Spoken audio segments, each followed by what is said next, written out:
May 21st meeting of the Budget, Finance, and Investment Committee. We've got a long agenda tonight, so we'll hope everybody just bear with us. We'll do the best we can. We hope everybody got a chance to read the minutes. They were emailed, and they may have been in your boxes too, and they're on the table also. And if anybody did, I'd entertain a motion to approve. Approve the May 12th. Make a motion to approve the May 12th minutes. That's one I was talking about. Second, Commissioner P. All those in favor say aye. Aye. Motion passes. All right, well, we're going to start off budget review. We're going to do the same as we've been doing, voice vote unless somebody has a objection. Go to roll call vote. And we've got a new thing tonight. Everybody that agrees with the mayor's recommendation gets a candy bar. Don't, no candy bar. We'll start off page 46 with other social cultural recreation. And I guess the first will be the Child Advocacy Center. Am I reading that correctly? Good evening, ladies and gentlemen. Good to see me twice. Welcome, Mr. Jones. Thank you. Okay, ladies and gentlemen, I think this will be the third year that we've had the Child Advocacy Center here, and we started him off with a small amount of money. Yellow sheet. The yellow sheet. Yep, The yellow sheet has all the nonprofits on it. 44, I and believe, back. section 2. Sorry about Further that. that if you want to. Listed individually. We're working on the back side of it. First line. Okay, in any event, we gave them $2,625 this year. They've asked for $10,000, and I'm sure they deserve even that and much more. And they've had many of their support team members to send all of us requests. So, but unfortunately, my recommendation is $5,000. Mr. Jones, do you accept the mayor's recommendation? I do. We could always use more. The Child Advocacy Center does a wonderful job, and it's something that we can't live without as at the prosecutor's office. But I understand the realities of budget constraints. If y'all will consider us perhaps next year in a more favorable light, we'd appreciate it. You're fairly new to this. I tell you, it's pretty big to get him to increase anything. You know? I'm not complaining. This whole yellow page here is full of great organizations. Every I one know of that them to be does true. a service to the community that we couldn't really get by without. That's true. Every one of them deserves multiple times what we're giving them if we had a pot full of money just to give away. But it is taxpayer dollars. That's right. That's right. And we appreciate everything this organization and all the rest of the organizations here do. But Make a motion approved.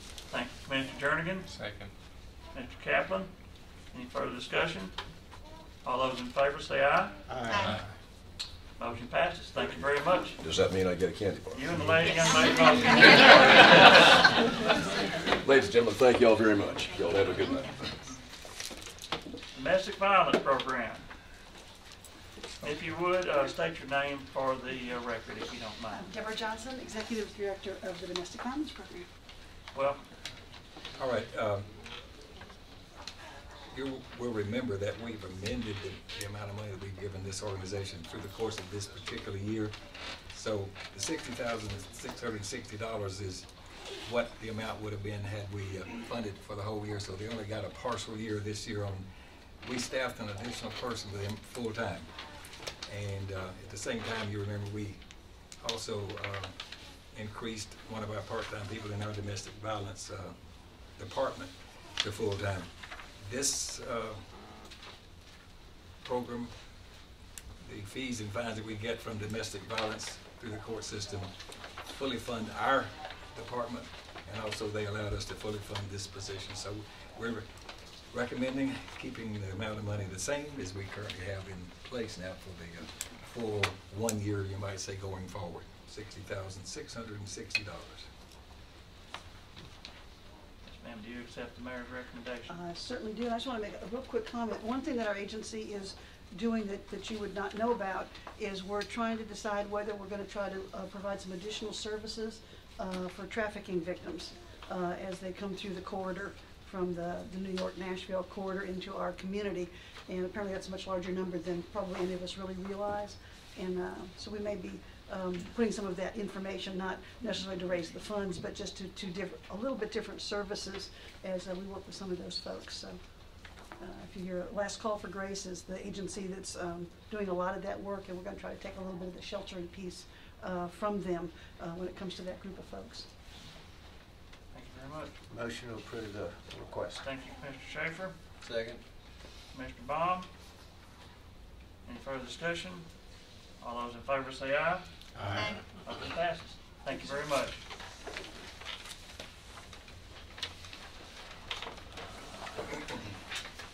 Exchange Club Family Center.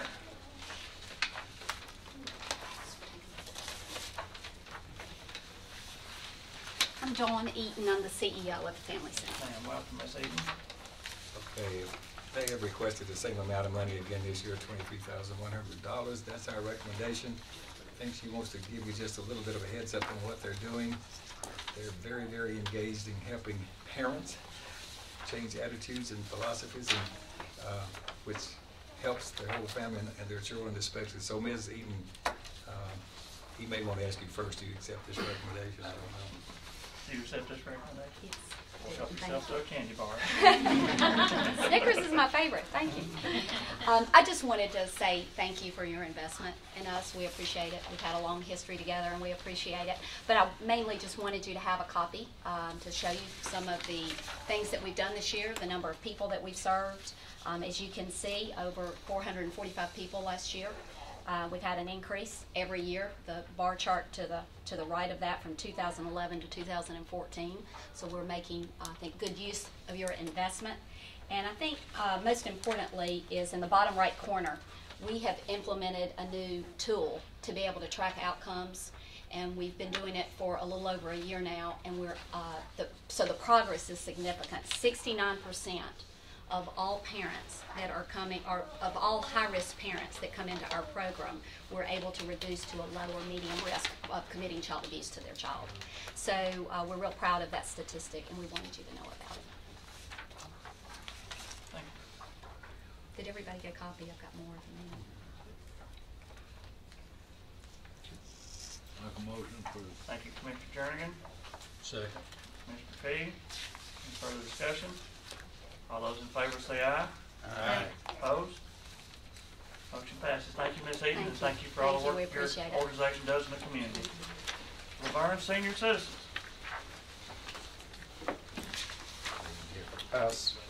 Speak to them. They've submitted the same request this year, $46,200, no increase, but that's the recommendation. Well, they feel very grateful to the county for the support that we give them, and also, of course, they like anybody, they like more, but you can only do so much, and we are getting older as more senior citizens in this county every year than before. I guess that's good in a way. Of course, a lot of young ones are losing in, but if you're one of the older ones, it's awful good that we're getting more seniors, because that means we're still alive. So, but I think, all three of our senior citizen center in the county do a wonderful job with their people and getting them to and from the facilities and the centers, and then taking them places and everything. So they're happy with what they did last year and this year. Is there a motion in there somewhere? Yeah, I'll make a motion that we approve. Thank you, Commissioner Schaefer. I'll second his motion. Commissioner Fee. Any further discussion? All those in favor say aye. Aye. Motion passes. Mid-Cumberland Human Resource. Okay, I guess I'll take that one. I happen to be on their board, so all the mayors in the counties in Middle Tennessee are on that particular board. There are, 4 or 5 pieces to this. The dues are remaining the same at $28,887. Meals on Wheel currently is $29,400. They asked to increase that to $4,500, and I'm recommending $32,000 on that, a slight increase. Transportation, the same amount, $5,250. Homemaker, the same amount, $3,675. And I'm not recommending anything for the ombudsman. So those are my recommendations for those first 4 items. Motion approved. Thank you, Commissioner Jernigan. Second. Second, Commissioner Schaefer. Any further discussion? All those in favor say aye. Aye. Opposed? Motion passes. Pregnancy Support Center. I'm Laura Messick. I'm the executive director at Portico. We're doing business as Portico. We changed our name a couple of years ago. So You said that here too, but I didn't know Yes. which one it was. Welcome. we'll answer to either one. So, again, another fine organization, but actually they have requested 3,000, but we didn't want to give them a decrease, so you got 3,150 this year. So the recommendation is 3,150. Must have looked at my form wrong. Thank you. I take it since he's offering more, you will I'll accept the take it. recommendation. I'll take it. And very honored. Thank you all for your support. Motion approved. Thank you, Commissioner Kaplan. Second. Commissioner Allen. Any further discussion? All those in favor say aye. Aye. Motion passes. Thank you very Help much. yourself to a Snicker bar if you want one. Thank you. I think Thank you. last year at the last minute, we did, instead of You just added- amounts, we did a percentage, and that's why we got some odd Yeah, numbers down. last year we gave 5%. Yeah. Ready to succeed. Ms. Mitchell, how are you tonight? Fine, thank you. Well, we all know about Read to Succeed and the good things they're doing about helping people have another leg up, you might say, an opportunity. And they requested $5,000, but I wanted to recommend $5,000, but we have discovered that sometime before my tenure, there is a policy in place that first-time organizations can only be given $2,500. So that's all I can recommend, even though I think they may be deserving of more, certainly, like some of the others. But that's a policy that the commission adopted some time ago. At one point, there was a policy not to take any new ones on, but I think that one kind of expired. Not that I'm against your getting in the mix, but do you accept the mayor's recommendation? Absolutely, thank you. I'll make a motion to approve. Thank you, Commissioner Fahey. Second. Mr. Jernigan. Any further discussion? Lisa Mitchell, executive director. All those in favor say aye. Aye. Opposed? Motion passes. Thank you very much. Thank you very much. Yeah. Relax and rise. Okay, that's gonna be me. Relax and Ride, all of you know that we have a substantial bus service, you might say, that comes from MTSU, Murfreesboro, Smyrna, Laverne, into Nashville, both ways. Some are express buses, some are, buses that have stops through the course of Murfreesboro and the other town of Smyrna and Laverne. In any event, with all the changes in the federal transportation dollars and the uncertainty of all of this, this number needs to go up this year to $49,220, and I think it's imperative that we keep the momentum that we have currently going with this ability to focus on at least a beginning for mass transit, and it is potential that we must find something even far beyond this to really be effective. This is just a start, so I'm recommending that we stay the course here for $49,220. Motion to approve. Thank you, Commissioner Allen. Second. Second, Commissioner Kaplan. Any further discussion? Commissioner Schaefer? Do you have any knowledge, has the ridership kept going up? Or- It's coming up slowly, gradually. I mean, we've got like 39 scheduled trips, I think. It's abundantly available, and more people are using the service, but more should use it and need to use it. What do we do to educate the public on the availability of that? Like, where can they get information on that? I've got some of that information even myself, and you can Google on MTA, and all the routes and all of that is available and out there. We might could ask Mr. Robertson to look into putting that on Channel 19. Yeah, that'd be a good idea. The destinations too. I know there's one comes up Broad Street that's off right at Northfield, right there in front of Well, you. used to Nashville all go down to And Dedrick. they used to let off 2 or 3, and if you get behind them now, they're letting off 20 people at a drop right there in that area, and that's all cars, not having to go in out of Nashville. Got a motion and a second. All those in favor say aye. Aye. Opposed? Motion passes. Primary Care and Hope Clinic.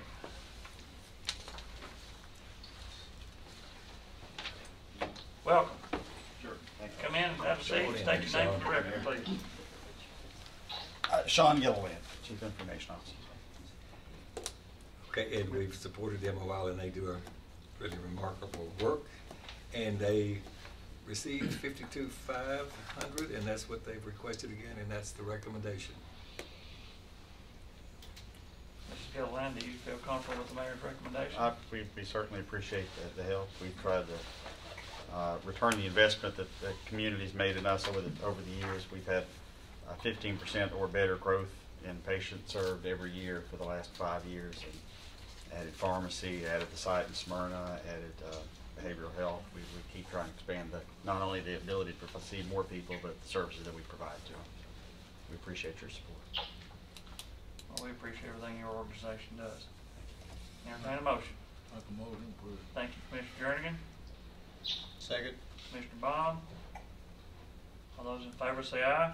Aye. Opposed? Motion passes. Thank you very much. St. Clair Senior Center. Good evening. Good I'm evening. Connie Rigsby. I'm the director at St. Clair Street Senior Center. Okay, current year, we're giving them 162,750. They did ask for 165, but in view of Laverne's being held constant, I've recommended the same number for next year, 162,750. And you'll see the same thing has been done for Smyrna Senior Citizen. I do accept that. Thank you. Motion to approve. Thank you, Commissioner P. Second. Commissioner Schaefer. Any further discussion? All those in favor say aye. Aye. Opposed? Thank you, Ms. Reed. We appreciate it. Okay, Help what's yourself the to difference? candy. Smyrna Senior Citizens. We got this budget through without those candy bars. Good evening. Hi, I'm Fran Dunn. I'm the Executive Director. Okay, Ms. Dunn, currently we're giving Smyrna Senior Citizens 47,250. They did ask for a slight increase, but in view of what I just said, I'm recommending the same at 47,250. We accept. Motion to approve. Thank you, Commissioner Allen. Second. Okay, Commissioner P. Any further discussion? All those in favor say aye. Aye. Opposed? Motion passes. Thank you Ms. very Dunn. much. We've got exciting things happening there. Well, So tell all your friends to come join us. absolutely. Thank you very much. Special Kids. We've got a sidekick. She's got a special kid with us. He does attend Special Kids. He is a peer model. So, he's here to represent, I guess. My name is Noelle Deal. I'm the Director of Investments for Special Kids. And we are requesting $2,500 for our speech therapy program. And this is the first time that they've been considered for this. So you might tell them a little bit about Special Kids, but I'm recommending the $2,500. Special Kids, we're a Christian nonprofit here in town. We do therapy and nursing for children with special needs, and we never turn a family away if they cannot afford the services. Every child that comes is by physician referral, and the largest number of referrals we get is for our speech therapy program.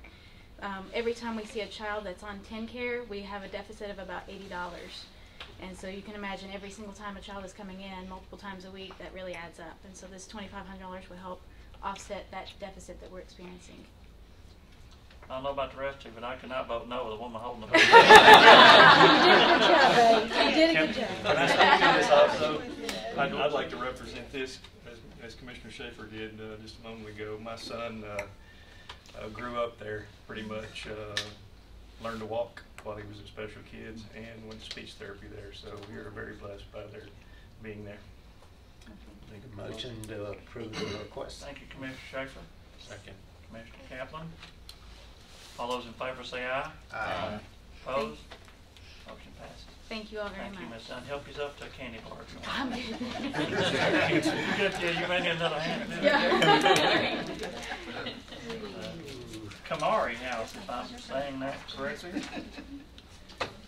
is he here? Kamari? I'm not sure if she's I don't know what the Kamari House Well, is. the Murray House, I was going to let her tell you.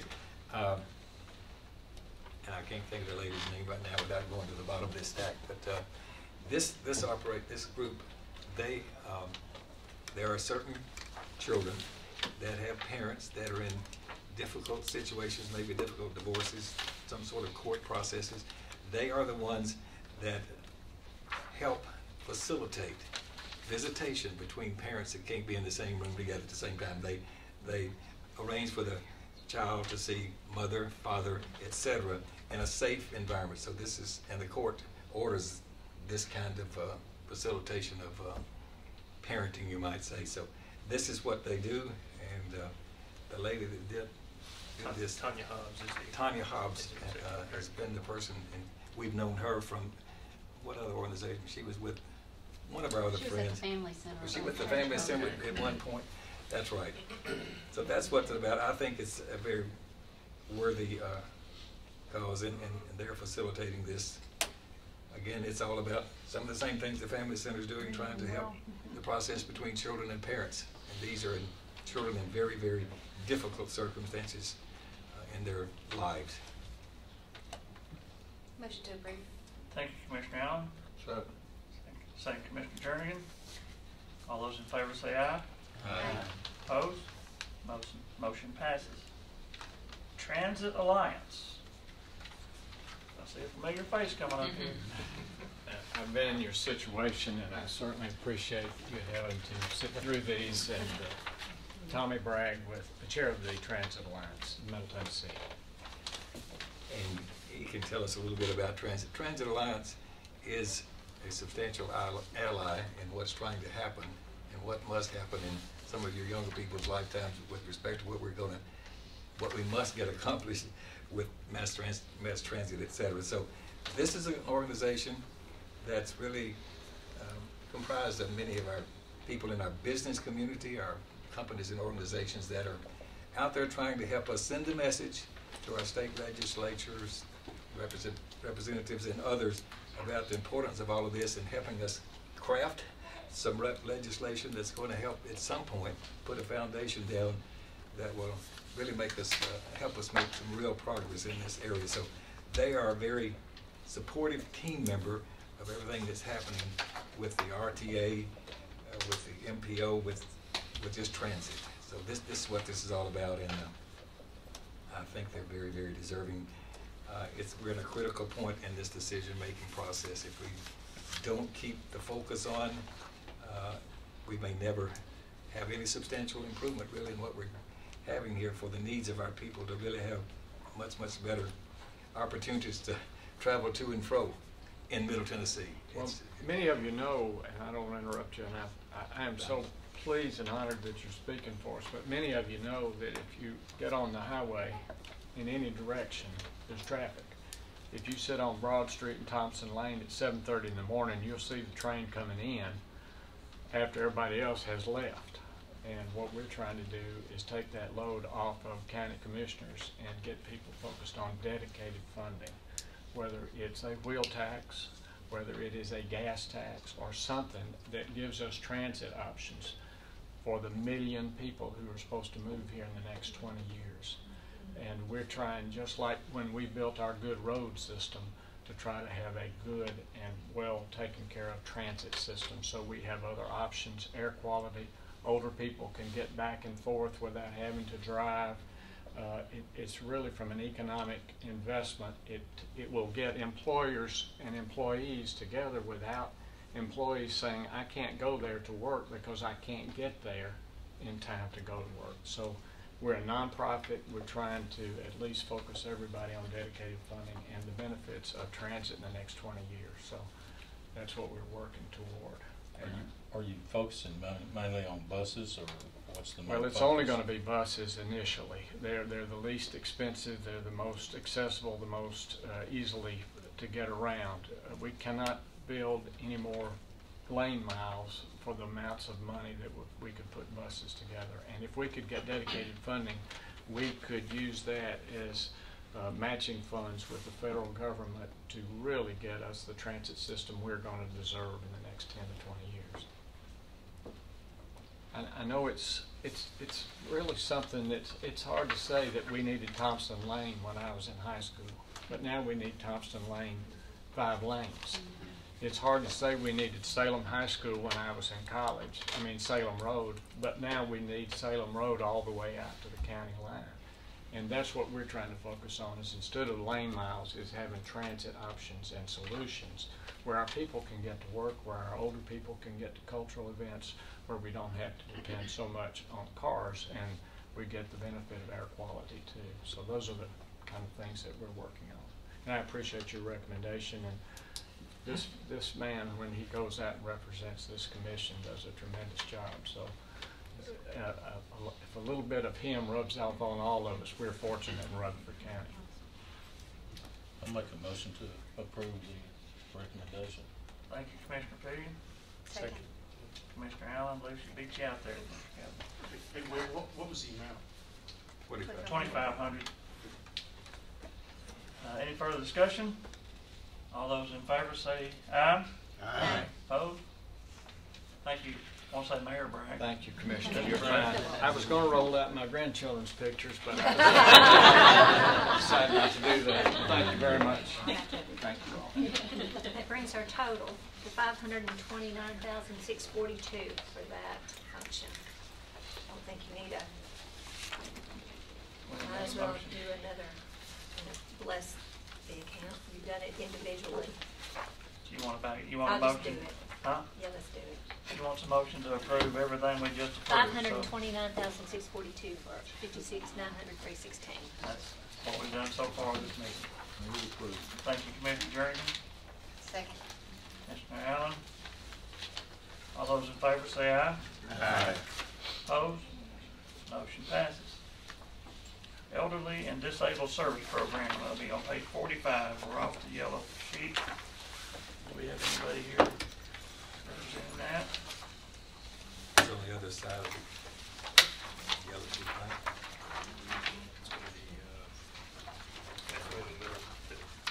The RSVP program is not in existence anymore. They've changed the name to Oh, am I on the wrong? Yep, the RSVP. Elderly and Disabled Services Program now. It's the one right in the middle of the Yeah, that's, front page. that little senior citizens assistance is from something called Mid-Cumberland Community Action Agency. It's $1,575, and that's what it's been for a while, so that's the recommendation again this year then. Thank you, Commissioner Jernigan. Second. Second, Commissioner Allen. Any further discussion? All those in favor say aye. Aye. Opposed? Motion passes. Tennessee Rehabilitation Center.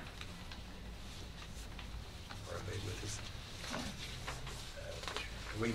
We've supported them for a long, long time. They have been here a long time, and they help people get back into the work environment itself. So I think most of you have known them even longer than I have. So they have not asked for an increase, but $53,550, and they're out next door to our Journeys in Community Living. They partners out there, you might say, same similar kinds of things that they do.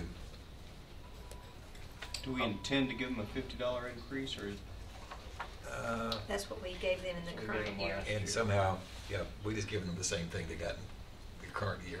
It looks like the amounts are off by 50, but. That was their request. Their request, they keyed in. They didn't key in the 50. Oh, okay, they didn't key it in right. Motion to approve. Thank you, Second. Commissioner Schaefer, Commissioner Page. I believe that was Commissioner. It was. Any further discussion? I just wanted to mention that, I've worked with this group myself, and they do a lot for the community, especially our disabled people, and finding, work for them, and they'll match them up with an industry that needs help, and really do a good job with that. They make huge differences in people's lives. They do. It's like every one of these organizations, and a lot of us are lucky enough we don't have to deal with some of the stuff that goes on through these organizations. But if every now and then we usually get a brush with some of these, and we realize that how desperate some people would be if we didn't fund the things we're funding tonight.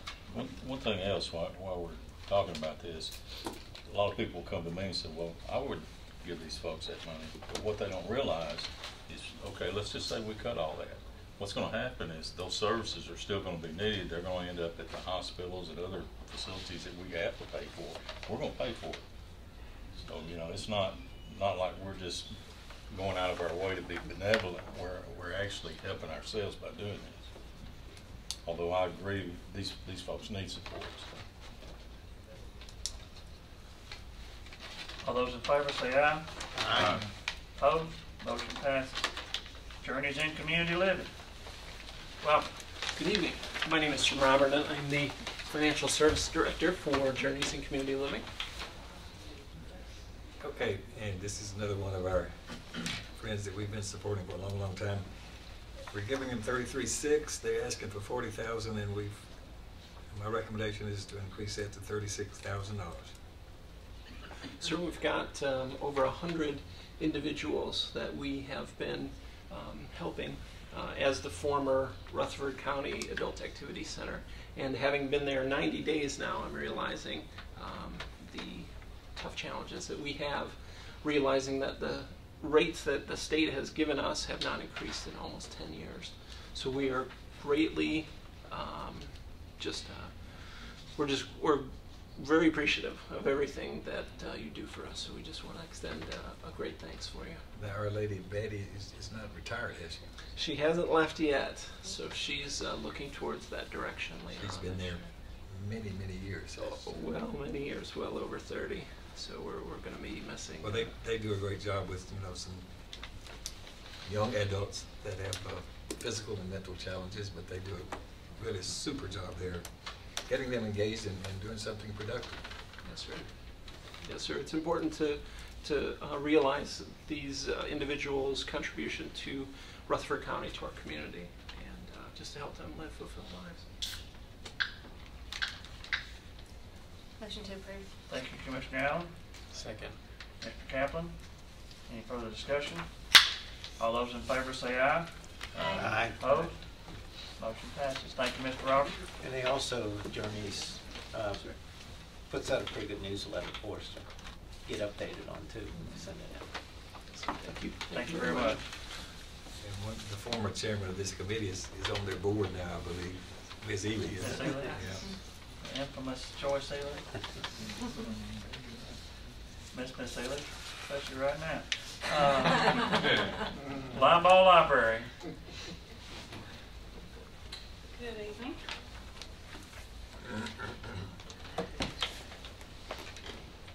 You may tell them who you are. I didn't bring my tissues either. Oh, okay. I am Rita Shacklett. I'm the library director for the Linebaugh Public Library System. Okay, and we might explain a little bit about this. Basically, Linebaugh Library and Murfreesboro and Rutherford County are sort of partners in supporting this activity. It's on a predetermined percentage. It's not quite 50-50. I think they're a little bit more than us. I'm not sure which way it goes. But anyway, we have given them this year, you can see, $1,298,175. They've asked for $1,551,000, and I have recommended about $102,000 increase up to $1,400,000. And we do get funding from City of Smyrna and City of Edaville as well.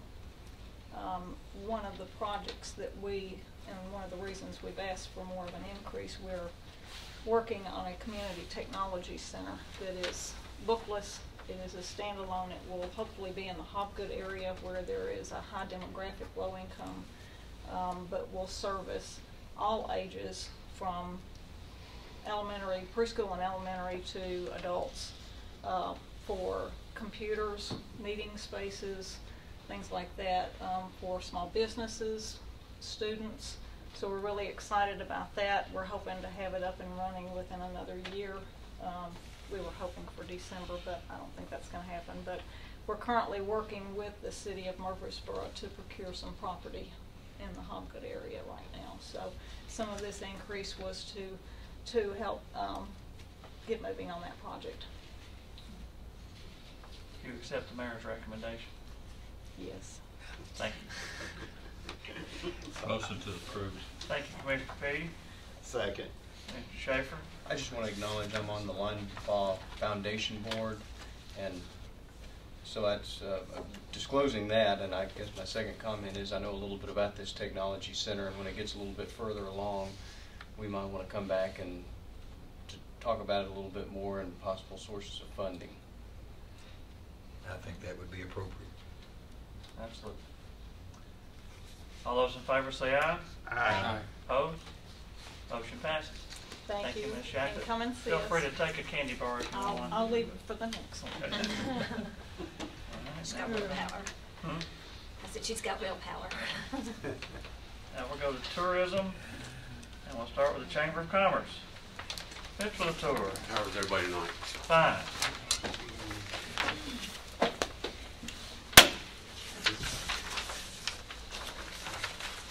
Call the tour with the Chamber, sorry. Go ahead. Lisa, I'm gonna sort of let you Okay, on the. take the lead on this because it's, you know all the moving pieces here. Okay, the first one of this is under the contributions to 58-110. By agreement, is 30% of our hotel motel tax is used to fund the CBB board at the Chamber of Commerce. Our estimate for next year is $1,600,000, so their part would be $480,000. So it's really an agreement. You're still on the, I'm still on our yellow page? Yellow page. I'm on the Okay. yellow page. All right. Gotcha. Okay.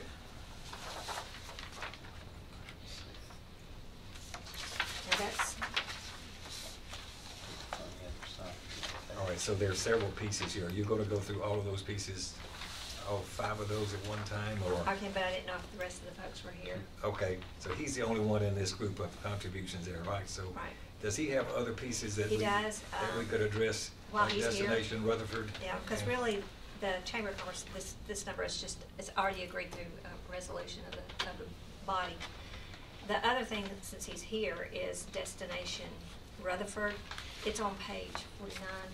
It's also on the in yellow this sheet yellow. So the yellow sheet here too. Yellow sheet Okay. as well. Yeah. Okay, and that is typically, in years past, this program has been funded by the Industrial Development Fund, but you'll see later tonight that that fund cannot sustain paying that fee, so we have moved it into the general fund. And we made, I think this last time, was it a 4-year commitment again? So I don't. 5-year commitment. I don't know whether this is second, third, or 4th year. I don't know where we are in it. Fifth. Is this the last year of our 5-year commitment. re-up again? Well, time sure has gone by quickly. But anyway. You might not ought to have told them that. They'll be back, Three. I'm sure, Yeah, 2 years. sooner than later. But we're still in the midst of our Commitment. public commitment. I guess so. Correct. And was there something else that, was this the only 2 pieces they have? Okay. What about the economic and development? It's still in that other fund. It's in the other fund, okay. And that's. So that's our recommendation on those 2. Well, the first one is, she's already told you, it's not a recommendation, it's a predetermined agreement that goes back many years. And the $130,000 is a recommendation to continue our commitment we made to Destination Rutherford. And they've done a remarkable job recruiting. So we'll take a motion for the Chamber of Commerce, just to clarify, and the Destination Rutherford as one motion. So moved. Thank you, Commissioner Schaefer. Second. Mr. Kaplan beat you out just barely, Commissioner Baum. Any further discussion? All those in favor say aye. Aye. Opposed? Motion passes. Thank you, Mr. Latour. Thank you. Just real quick, we're having a great year so far. We are probably on pace to have a record year for job growth and capital investment, and tourism had a $291 million economic impact last year, and everybody's in town for spring fling. That's why Barbara, our director's, not here, and can get me instead. So, but I appreciate both the partnership. And Like every time I look at the paper, there's another announcement for another job or industry you guys have landed, and y'all do a great job for thank Rutherford you. County. It's been good, and we'll have some more coming up. So, Thanks for what you do. thank you. Heritage Center. Welcome. Hi. I'm Antoinette Van Zelm, Assistant Director for the Center for Historic Preservation, sitting in for Dr. Carol Van West, who's our director, and he's out of town. Okay, and the Heritage Center currently is $18,750. Again, I think they didn't realize we'd given them a little bit of extra. So the recommendation is to continue at $15,750. You said 18,750. Did I say 18? I really got carried away then. Okay. 15,750. That sounds wonderful. Entertain a motion. Motion to approve the Thank request. you, Commissioner Schaefer. Thank you, Commissioner Jernigan. Any further discussion? All those in favor say aye. Aye. Opposed? Thank you very much. Thank you. Come visit us. Main Street.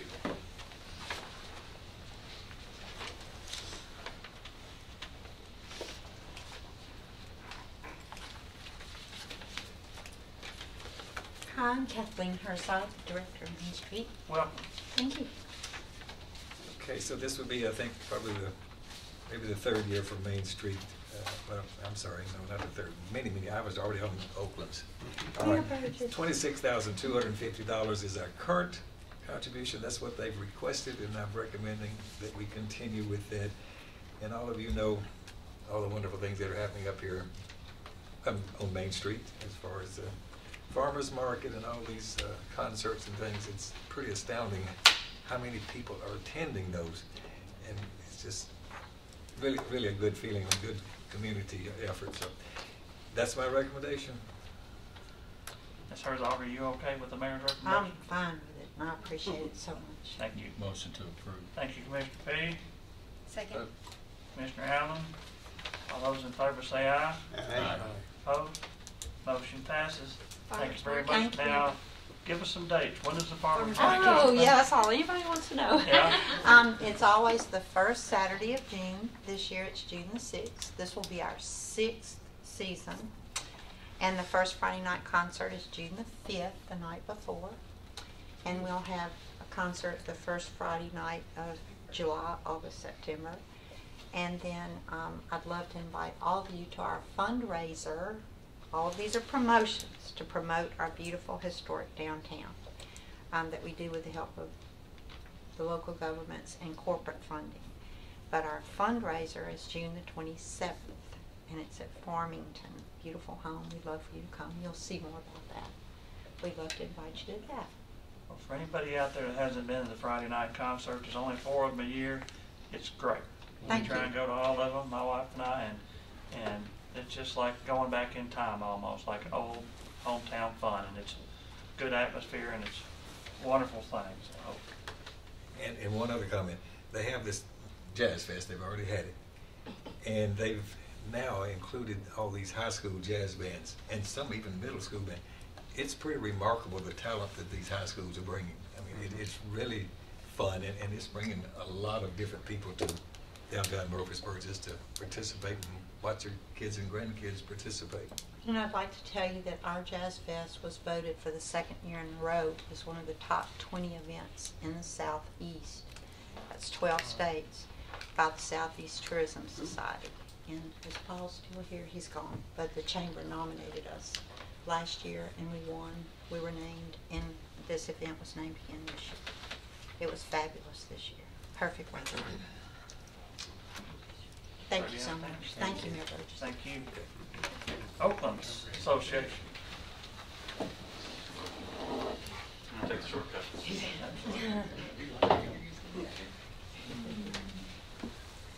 Hello, I'm James Manning. I'm the director of Oakland's Historic House Museum. Okay, we all know about Oakland's. They've been here a long, long time, and a treasure, historic treasure that we need to preserve and help preserve the history of all that forever. Anyway, currently it's 2625, and they've asked for 15,000, and that's a little bit of a reach and stretch for us, but I have recommended that we increase them to 5,000. Thank you. We appreciate that very much. I wanted to tell you that we are #1 on TripAdvisor in Murfreesboro. And as you know, not only do we preserve to educate and educate to preserve our local school children, but we also bring tourism to Rutherford County. And in that way, Oakland generates money for local businesses, hotels, and motels. We are fortunate to receive $1,500 annually from the Chamber of Commerce, and that just covers the printing of our rack cards. And then we have a fee of $350 a month. This is our beautiful rack card. Now, y'all don't fight over it. I didn't bring enough like you did the candy bars. We pay $350 a month to have that distributed in over 100 tourist sites locally. There's a number of things that you might think of to help us with heritage tourism. I've heard a lot about public transportation today. Public transportation in Murfreesboro doesn't support heritage tourism. You can't get to Stones River National Battlefield or Oakland's on public transportation. Rover will come within sight of Oakland's, but tourists have to walk about a mile to get there, and so it usually discourages them from visiting. If that could be revisited, or if you could find some other ways maybe to promote heritage tourism like some other counties that have directors of heritage tourism. Right now we've got thousands of people in town for Spring Fling, and that has a virtually zero impact on our tourism because it's not a heritage tourism group. We've got about 6,000 to 10,000 tourists a year, and we've been in the red for several years in a row, and our assets are depleting. So next year, if you can become even more generous, we would certainly appreciate it. And if you have any ideas for me, call me. I'd love to talk to you. Thank you for the extra boost. We appreciate it very much. I'm going to take my candy bar. I'm very partial to the Oaklands. It's where I married my beautiful wife there, so thank you for what you guys do. Motion to approve. Thank you, Commissioner Kaplan. Second. Commissioner Allen. Any further discussion? All those in favor say aye. Aye. Opposed? Motion passes. Thank you, Mr. Manning. Thank you all very much. I will say it's a great corporate, as far as event, we brought our Tennessee Government Finance Officers Association, a subgroup of that in, and they hosted us, and it was in October, and gave us a great tour of the house and everything. So it was a great place to showcase from other counties. And they do have an adjacent building there that has a nice meeting room. You can have a dinner or a meeting of a group. Meeting as well. So it's Thank you very much. Sam Davis home. Do we have anyone? No, apparently not. Miss Allen? Tell us all about Sam Davis home. I know you go by there every day. Again, they're the same amount of money that Oakland's was, $26.25, and again, they are one of our historical treasures that's struggling financially, and they need our help. They've asked for $10,000, but again, I've only recommended an increase to $5,000. They are a working farm as well, and they do a lot of education with children and bring classes out there, and they sort of walk them through what life would have been like in the day of Sam Davis. And I have a niece who's 7 years old, and out of all the field trips she's gone to, Sam Davis is the one we hear about again and again. So it makes a huge impact on them. If you haven't been there in a while, they've really got a nice museum. They've got a set great up. They've got movies, and it's quite nice. There's also a fundraiser, I believe it's this Friday night, Wine on the Veranda. So if you have an opportunity to look into that, that's always really, really fun event. Was that a motion to approve? Motion to approve. I thought that was. Second. Thank you, Commissioner P. All those in favor say aye. Aye. Opposed? Motion passes. Industrial Development Fund, tab 6. Please approve the yellow page. Did we do perks? Do we do what? Perks on the yellow page? We're doing that. That's related to Okay. We're doing another tab, that's what you're telling me. Well, it's related to the hotel motel tax, kind of the same as the chamber's contribution of 30, but it's 10,000. It's on his budget. He'll come up short. Okay, Tab 6. tab 6. And let Mrs. Nolan take this one, please.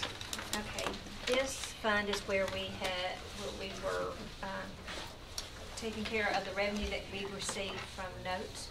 That used to be from Wary Housing, but that cleared out several years ago. So now it takes care of accounts for the 2 notes that we have with the Smyrna Airport Authority. There's 2 separate ones.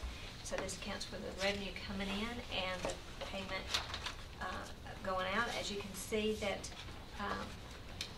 this fund is the one that had the $130,000 for Destination Rutherford, and you can see how low that balance is getting. And it was not going to sustain much longer. We want to keep the fund viable just to account for the revenues coming in. At some point, we may have to take that $96,000 out when you get. So the total revenue coming in is $87,561. The expenditures coming into this expenditures going out is $196,185.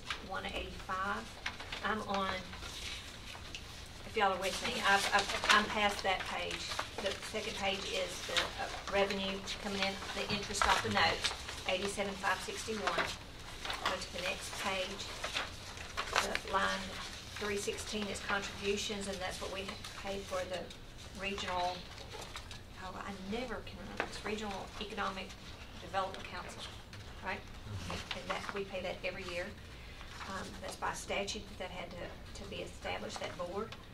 Trustees Commission is 1% of the revenue coming into the fund. Transfers to other funds, this is the payment that comes out of this fund that goes into our debt service fund that pays the debt on that one bond that we did. That was about $2.5 million for the expansion of the airport. The contracts with government agency, and this goes back several years ago, it is connected to the $96,500 that the monies that we are receiving from the original note. It is all tied together, but the $17,030 goes to Town of Smyrna for their share. So the total expense of this fund is $196,185.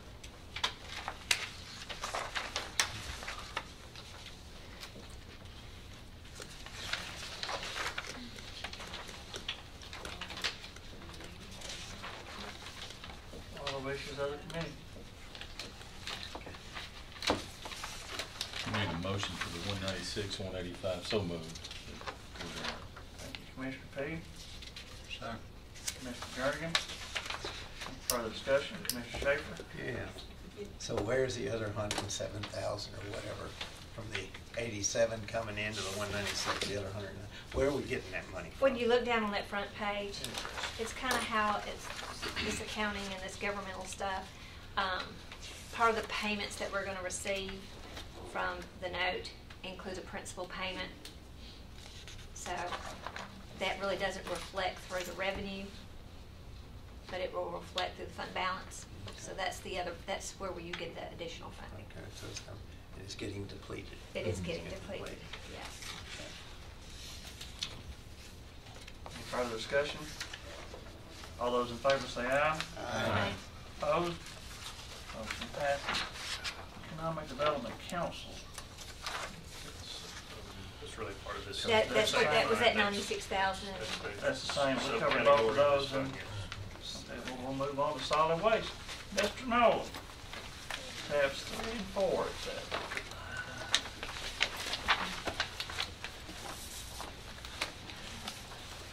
Good evening. Just to overview, the estimate for revenue for this fund is $3,704,100. Expenditures in total $4,439,991.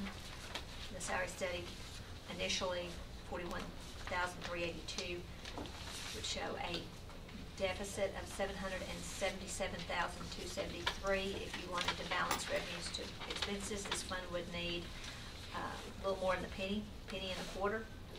Their fund balance on a budgetary basis is $3,789,694. So drawing it down on a budgetary basis, again, $3,012,421 as an ending fund balance. So I guess we need to go. Okay. Let's see, we gotta move on to tab 4. Page 1. All right, there are several pieces to his budget, all right? So the first one on there is sanitation, education, the budget.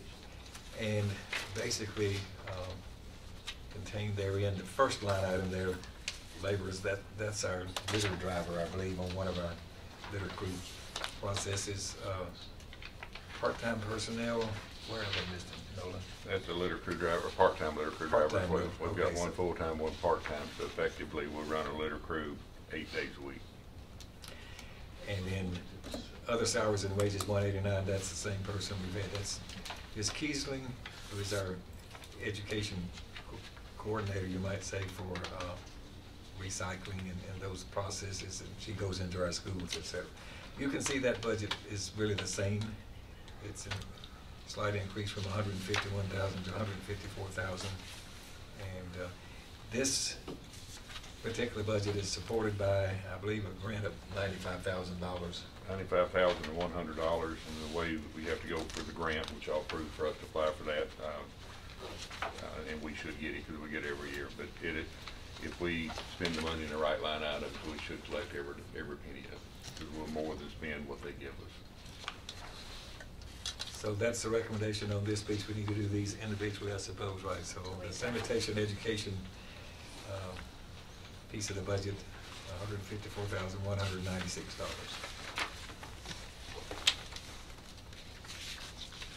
Which is other committee? I'll second it. Thank you, Commissioner Curran, second by Commissioner Schaefer. Any further discussion? Are there some positions being added or eliminated on the? It's in the landfill, I think. We'll get to that Okay. in just a minute, if I'm not tab mistaken. 4, so. Yeah, it's not on that particular one. That's correct. This is a multi-piece, it's all dealing with sanitation, but you got Five separate budgets. 5 separate budgets. All those in favor of the motion say aye. Aye. Opposed? Motion passes. All right. Move on to convenience centers, I guess. Okay, convenience centers, and you see that spreads from that page 1 all the way over to actually the top of page 3. So the recommendation is $2,865,862, which is $120,000 or so up. Let's sort of go over that a little bit so you can point out those places where there are changes. Let me see here. On the laborers, 149, line item 149, there is an increase there from $414,000 to $423,000. That is, all of our convenience center operators are part-time employees, and this reflects, I believe, a 50-cent increase per hour. 25, did we take that? Okay. That put them at what level, roughly? We've been trying to get them to $10. $9.50. We would be putting them all at $9.50. Okay. We've been giving them a quarter a year, which is. Some We years gave them more quarter, than that. yeah, sometimes it's been 50 Well, the cents. current rate of pay is $9.50. So we give them $9.75. Okay. But there's 40 of those individuals. They earn their pay. They do, and they deserve every penny of that. And we've been trying to move them up every year. A few years back, we did a bit more than that because they were more out of compliance even then. Did you say all these folks are part-time? He did have one full-time, but all of them are. All the full-time people are gone. When I came here 7 years ago, we had 2 full-time center attendants left, but they're no longer with us. So there's 40 part-time people. Okay.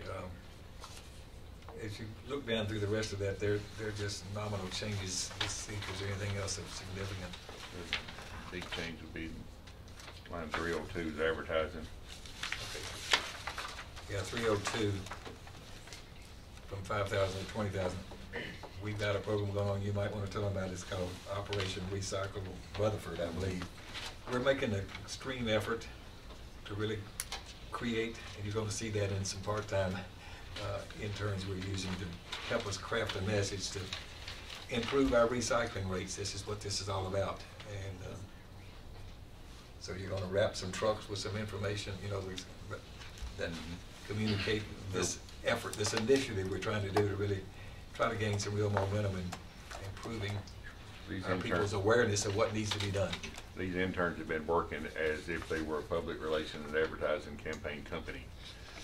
So they're working on public service announcements and a lot of other things and trying to give us a brand. We've always tried to be quiet and do our job and stay out of sight and out of sight, out of mind type thing. And we've learned that that's not the way we need to do to get our word out. So we're going to have to be loud and proud and up front so everybody can see us and know who we are.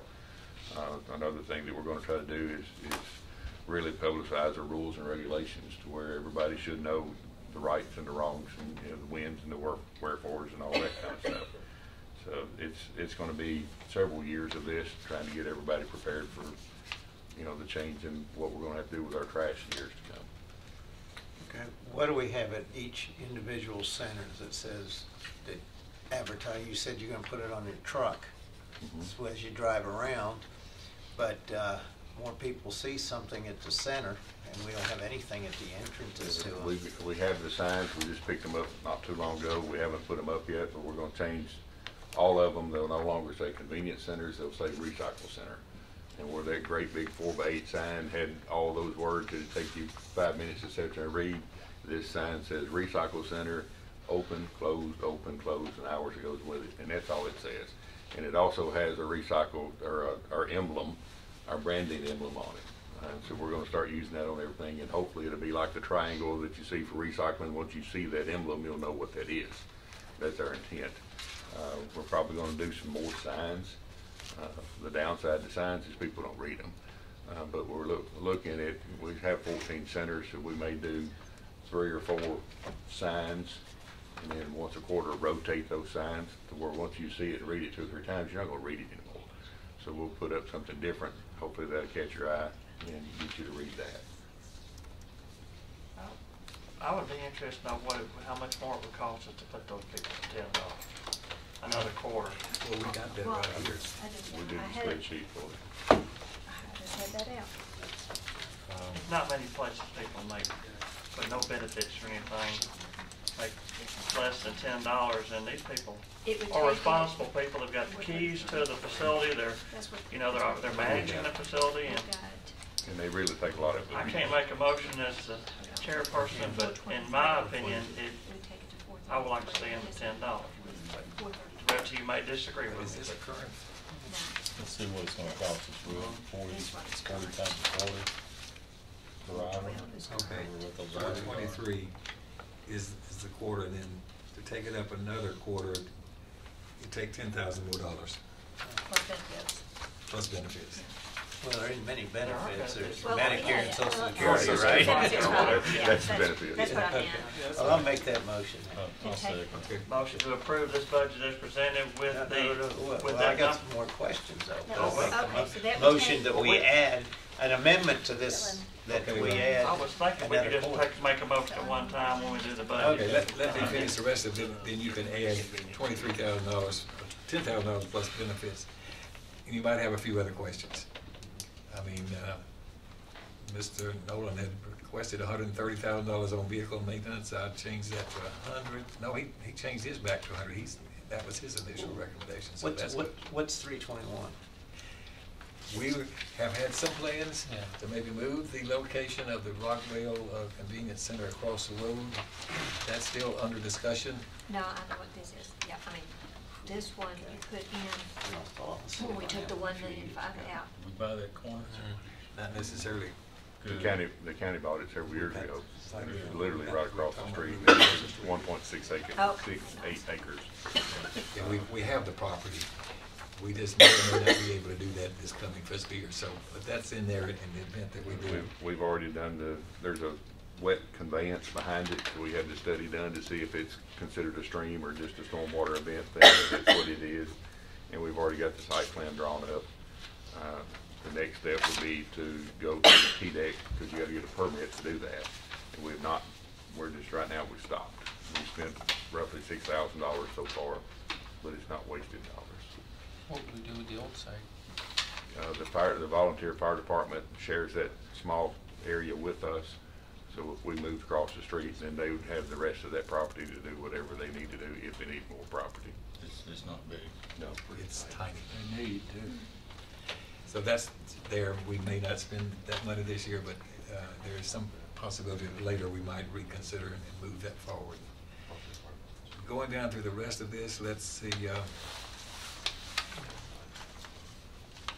Equipment and machinery parts is up $30,000. As we come all down toward the bottom, the land, he initially had that in his budget request, but we've already taken care of that through county general, through the bond proceeds, so that's not included. This again is one roll-off vehicle. I think this year we probably had 2 in the budget. And then this site development again is potentially It's the Rockville the site. same Rockville It'd be site. The site work plus all the containers and all that kind of stuff. A new trash compactor is right at $20,000 by itself, just the machine alone. So, again, that line item 724 may not come to fruition. And the equipment that goes, there's 150, most of that new equipment on the solid waste equipment at 733, would that be for the new center as well? Right. So there's some real probability that we won't get all of that done this time, but it's in there in that event. So the recommendation is $2,865,862, subject to your amendment of adding additional part-time money of approximately $10,000 plus the benefits. Did you just answer what the major decrease was in 718? 718 is going from 2 trucks to 1. Up to this current year. Now, I will make a motion, okay? And the motion is that we add another quarter to the employee's wage increase, and we accept the rest of the budget as stated. Commissioner Schaefer and Commissioner Jernigan. Is that all employees, I get a quarter-hour raise too? For the part-time convenience center attendant. You make the big bucks so you can take that 10,000. All those in favor say aye. Aye. Opposed? Motion passes. Landfill operation and maintenance, is that No. it? Or other waste collection? Other waste collection is the recycling center on Haley Road, and I think we have 1 full-time person there and 4 part-time people there. And that's where we've added the 2 interns, I believe. Yeah, the interns are in that too. In that part-time personnel line item. So that's why we have that increase. That's 2 interns that are helping us with this public relations that we just talked about a bit earlier here. And past that, there's really nominal changes. You can see that the budget recommendation of $264,247 is about $20,000 less than the current year's budget.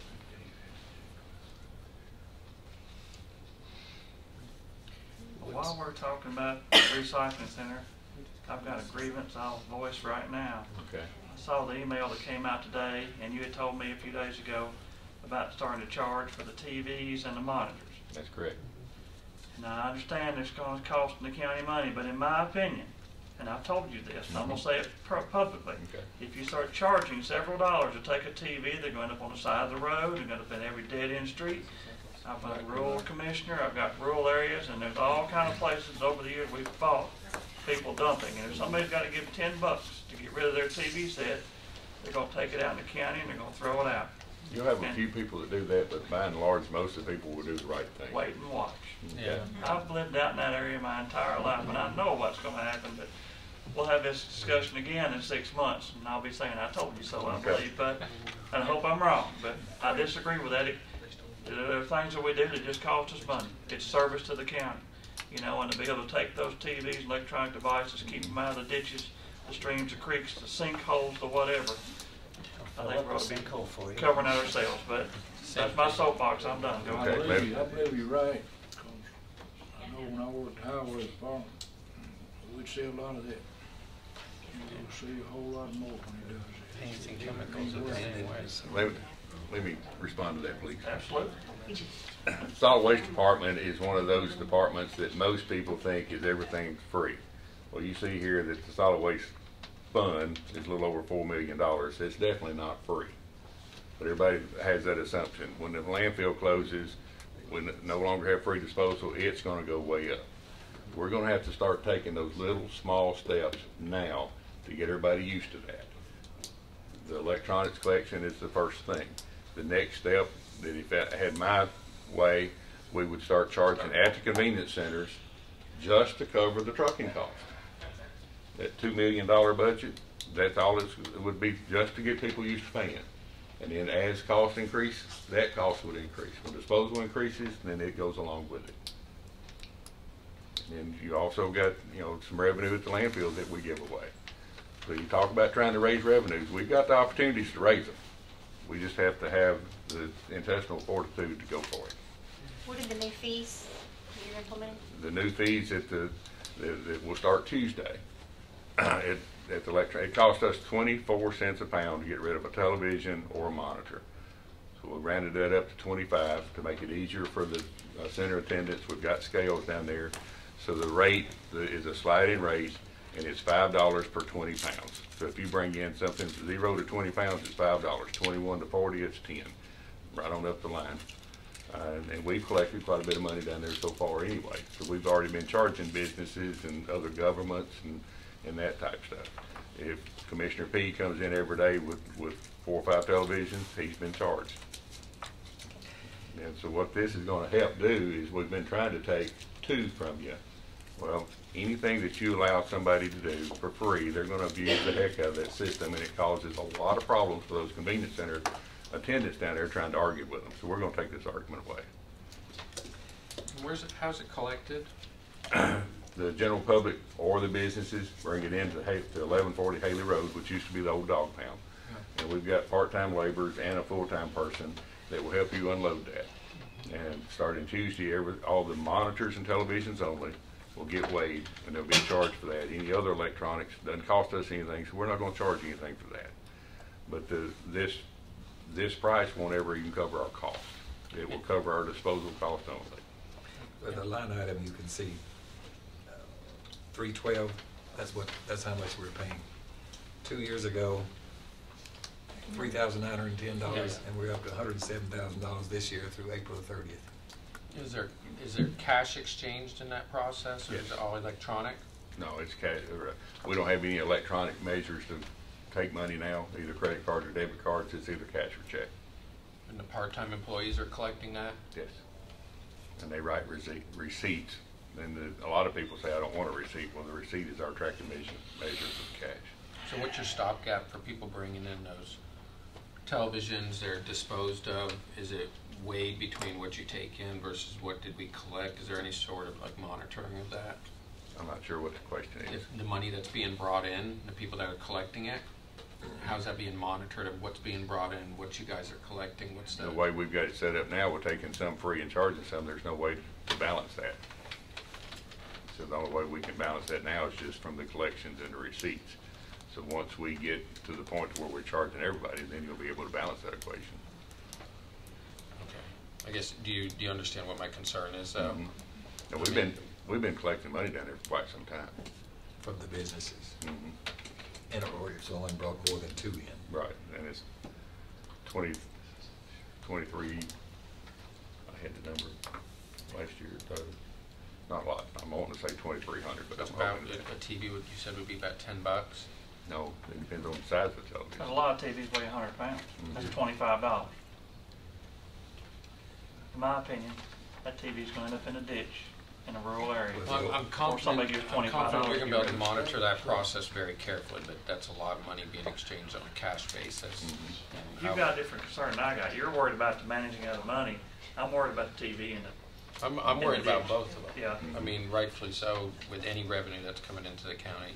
Right. Cash to a part-time employee, not that I don't trust any of our part-time employees, they're hard workers, but that's a very dangerous Full-time situation. employees usually the one that deals with the cash, but anytime you have an employee dealing with cash and it's somebody else's money, you always have that risk. And see, out at our landfill, we deal with a lot of cash.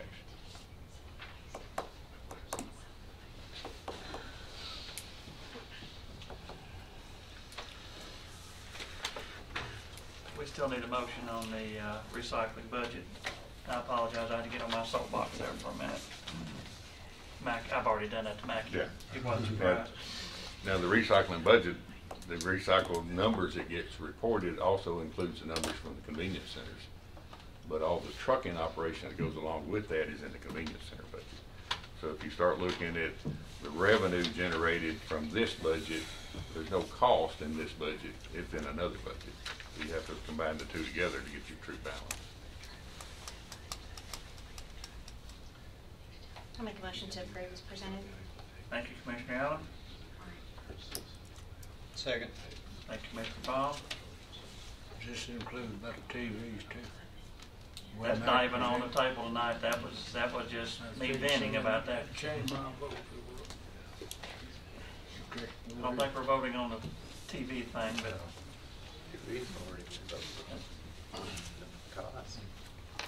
all those in favor say aye. Aye. Opposed? Not trying to keep digging this hole, but is that a management decision, or did that come through Public Works too? We went through Public Works as a management decision, so it did go through Public Works. But it didn't come to full commission? No. But I knew I didn't see it. Commissioners, the convenience center, making that change for the additional for the part-time, that is $2,877,652.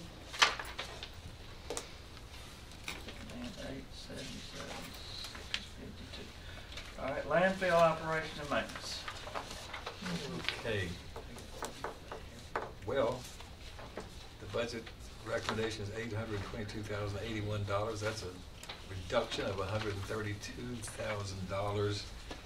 Let's see where that took place.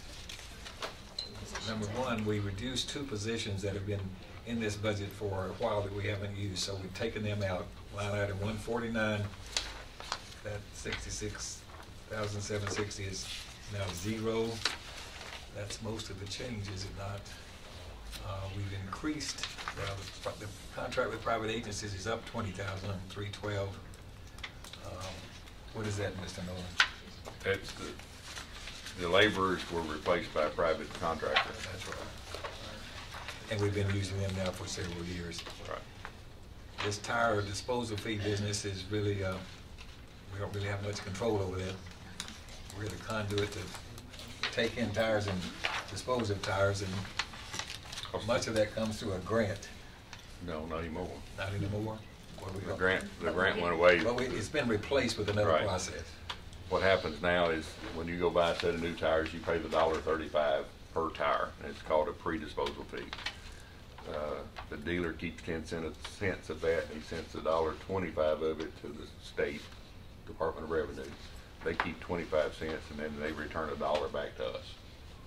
You know, so that dollar is intended to help defer our disposal cost, and our disposal cost is $65 per ton, and that bid expires in August. So that number's going to go up, but we don't know what that number's going to be. How are they actually disposing of those down there? We collect them at the landfill, and there's 11 dealers here in town that have trailers on site. Used to, they'd haul all of them to Nashville, and they'd have a shredding operation up there, Cement Road, I think is where it was. Right. Now, most of our tires, when they leave Rutherford County, are going to Atlanta. Well, they've been shredded there. Yes, they get shredded there, and they either turn them into boiler fuel or playground type mulch, or they're all recycled.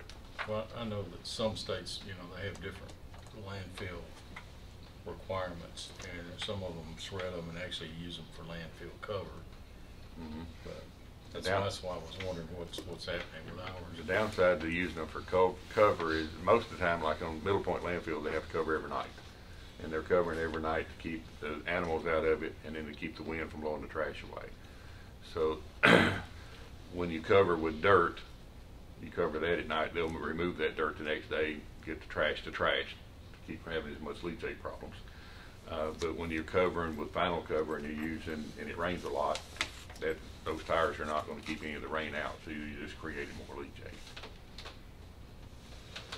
But there is, yes, you can still put them in a landfill if they're ground. They can't be put in a hole.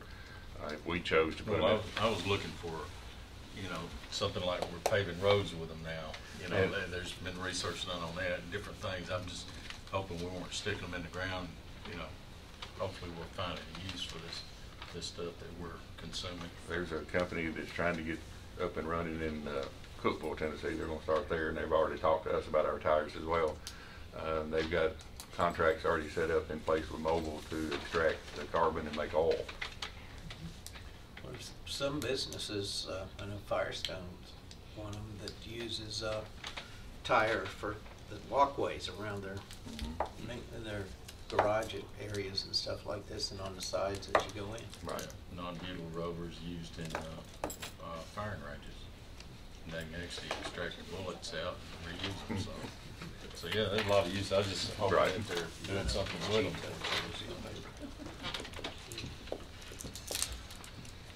Are we ready for a motion? So Are you moved. through, Mr. Mayor? Yeah, the recommendation was $822,081. And I'll bet, I'm to Thank you, accept that. Commissioner P. Need a second? Second. Commissioner Allen, any further discussion? All those in favor say aye. Aye. Opposed? Post-closure care cost. Okay, this deals with the previously operative landfill for household waste, you might say. It's been closed for years, but we have to maintain that to standards, and there are certain costs associated with that. The recommendation is $245,000. We've made a few reductions in some of these numbers. He had a number of 312 of 250,000. I've changed that to 150. We hope that we're past some of these more expensive kinds of things that we were having to do, but we never know. If this is not enough money, we may have to be back and use some of our fund balance. Post-closure care is intended to set up for the old closed landfills for 30 years of monitoring them and taking care of them. And if you have no issues several years before your 30 years are up, then 30 years you're done. We're not going to be done in 30 years. This thing was closed in '94. So we're going to still have this continuing budget for a long time to come. Make a motion for it. Thank you, Commissioner Jernigan. Second. Commissioner Baum. Any further discussion? What is, after 30 years, assuming we didn't have any more problems, what's the potential use for that land? Is that like a golf course, something like that, or? Something like that. They're continuously settling, so you can't really put any structure type things on it, and that's part of the post-closure care. When it settles in different places, then it creates a different drainage issue. So you've got to go repair your drainage issues, keep that going in the right direction, going where it's supposed to, and you still have to monitor your methane gas and your groundwater. And of course, we're doing that and have been for a long time. So those monitoring situations will always continue, but it will always be a settling thing. It's estimated from the experts that it takes 70 years for it to finish settling. So it's going to be past me having to worry about it then. All right. Yeah. Well, our in some places, since 1994, ours has settled 4 feet. There is some potential, assuming that it can be done economically, for that landfill to be mined and repurposed, converted for other uses, and then that land would be available for landfill expansion or other purposes, but that's something that's yet to be determined if it's practical. All those in favor of the motion say aye. Aye. Opposed? Motion passes. Miscellaneous. I think this is something that Ms. Nolan has attached here there too for these various standard things that we don't have any real choice in the matter of having at least some budget for. So $88,605 is her recommendation. Move to approve. Thank you, Commissioner Jernigan. Second. Commissioner Allen. All those in favor say aye. Aye. Opposed? Motion passes. Thank you, Mr. Nolan. Thank y'all. Mr. Chairman, somewhere in the near future, could we have about a 5-10 minute break? Looks like we're going to be a while yet. What's the will of the committee? You want to take a break right now? Community care. Anybody here representing community care? Mr. Mayor's on the board. On the board, but I don't even know where that's in our book. It's on my list. I mean, they give us some revenue to assist them with Yeah, technology. they didn't, I don't think they turned anything in as a request. And we don't, they haven't asked us for any monies this We year. used to have maybe 15, 20,000 in there for For sign. land improvements or building. Right, but I don't believe they submitted a request either last year or this year. So we'll need to make, So there's nothing here. Nothing to I think that approve. covers community care. We'll take a 5-minute break. Emergency management was right on the cusp there. We'll be back quickly.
We're going to do emergency management. Mr. Cast. Yes, I'm TK Cast. I'm your EMA director, and no.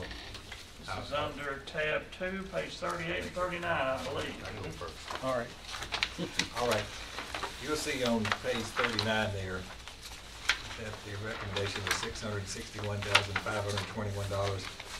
I want to modify that recommendation and add $35,000. So my recommendation is $696,521. And that's with respect to line item 718 on those motor vehicles. They've got 3 vehicles that are all 13 years old, and they do have to respond to emergencies, so we need to start the process of hopefully getting those pieces of equipment sort of replaced over the next few years. So all of them have more than 140,000 miles, and so they just have age.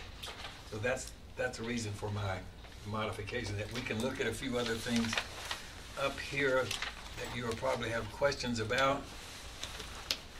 And Mr. Cass can help us with some of those, but let's, communications, they've improved reduced their cost of their phone system, et cetera, so that's reduced from 28,000 currently to 21,000. And it may go down lower than that. It may go. That's me being cautious. And maintenance agreements have gone up substantially, and all of you are aware, I think, of the major improvements we've made with additions of towers and the equipment in towers, and we're going to have to maintain that equipment that's there. So that's gone up from $5,500 to $60,500 just to support and be sure that investments we made, which is more than $2 million, are properly maintained.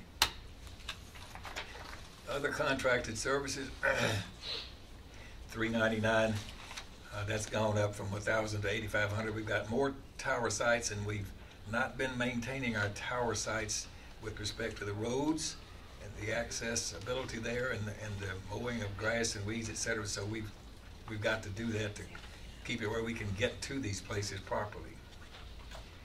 Let's see, coming on down a little bit more, line item 708, even though we've already invested a little bit more than $2 million, much of which was a grant that we got from the 911 board, we're still not quite finished with all of the equipment and the completion of these towers and the microwave, et cetera. So we're going from $6,000 this year to $151,000. That's the primary main increase that we've had in this whole budget. I need to go back to one line item I sort of skipped over. Line item 169 on part-time personnel. There's a number of $9,300 there. Mr. Gurley, who has been our chief and the primary, but the only person we've had leading this communications effort, which he's done a remarkable job getting us to some major improvements, we think. He's going to retire basically June the 30th, but we need to maintain his services for at least a bit of time till we can get all of this completely wrapped up, and that this is an investment in what we've already got, to just be sure we can finish this correctly and thoroughly. And we've left a budget line item to replace him, of course, but we need this additional money so that we can continue to use him over the next several months after his retirement from us again. So that's a recommendation, $696,521. On that line 708 again, what all does that include? Line 708 is, like I said, to finish out the 8 towers. Mostly what you're talking about there is to convert Hudson Road, which is a new tower, channels to simulcast, to add fire and EMS receivers to additional locations, Bradyville and Walter Hill at that area, and also to complete out the microwave. Is any of that still part of that grant money? No, we've already we've gone through up, that. Yes, sir. Yeah, I think the grant money was like $1.2 million or something. We've used that up. And for those of y'all that don't remember or weren't here, remember you started with 2 towers in this county. You're going to a total of 8. So it's going to be expensive as needed. And what's being hung on these towers and what we're improving overall is your EMS, which is your ambulance service and SORT, your fire, and your sheriff's office networks. These are your primary and your only emergency networks, so that they can talk when they're out there doing what we need for them to do. And there are still places where you cannot talk in this county. But this is gonna complete it, so you can. Don't complete it, yes, sir. And we'll be able to. Now, having said that, as you go through it with anything else, is you're always going to try, this is something you're always going to try to improve, but it won't be in the amounts that we've been talking about in the past. And part of it, like I said, the maintenance agreements is, now that we bought all this and it's an investment, is we don't have the expertise or the personnel within the county to maintain the microwave and radio equipment. You need someone with some expertise, and also you can hold them to an uptime as well as response time when we write the contract with them. And so this also lets us, all the cities and the county, all the county agencies will all be. County agencies, not necessarily cities. Even, I thought that was, well, maybe. As I understand it, I wasn't here, that was broached when this was first started, and that just did not come together. This is for county systems. Even in emergencies, and we well, the tornado. That's what I'm thinking of the last. But the equipment's already going to be there. Can we drop to their channels? But yeah. But all the channels we have are spoken for. So it's, but yeah, we still cooperate with them. As a matter of fact, you'll see where we hang stuff on their towers, they hang stuff on ours. But we would like to see, that's something we would like to see happen as we grow as a county, is more cooperation when it comes to emergency communications, because y'all can see how expensive this is. And we're all trying to talk in the same places and do the same things. There is a great benefit for the county governments and the city governments, town government, to get together and do something cooperatively, just like it is done with the 911 board. And to me, that's kind of the model that we should be looking at. I know I'm getting off topic now, but that's kind of where, or you're right, we're going to, I mean, it's, last time I looked, anything that deals with electronics don't get cheaper. It's going to get more expensive, and we're going to have different needs that we don't have today.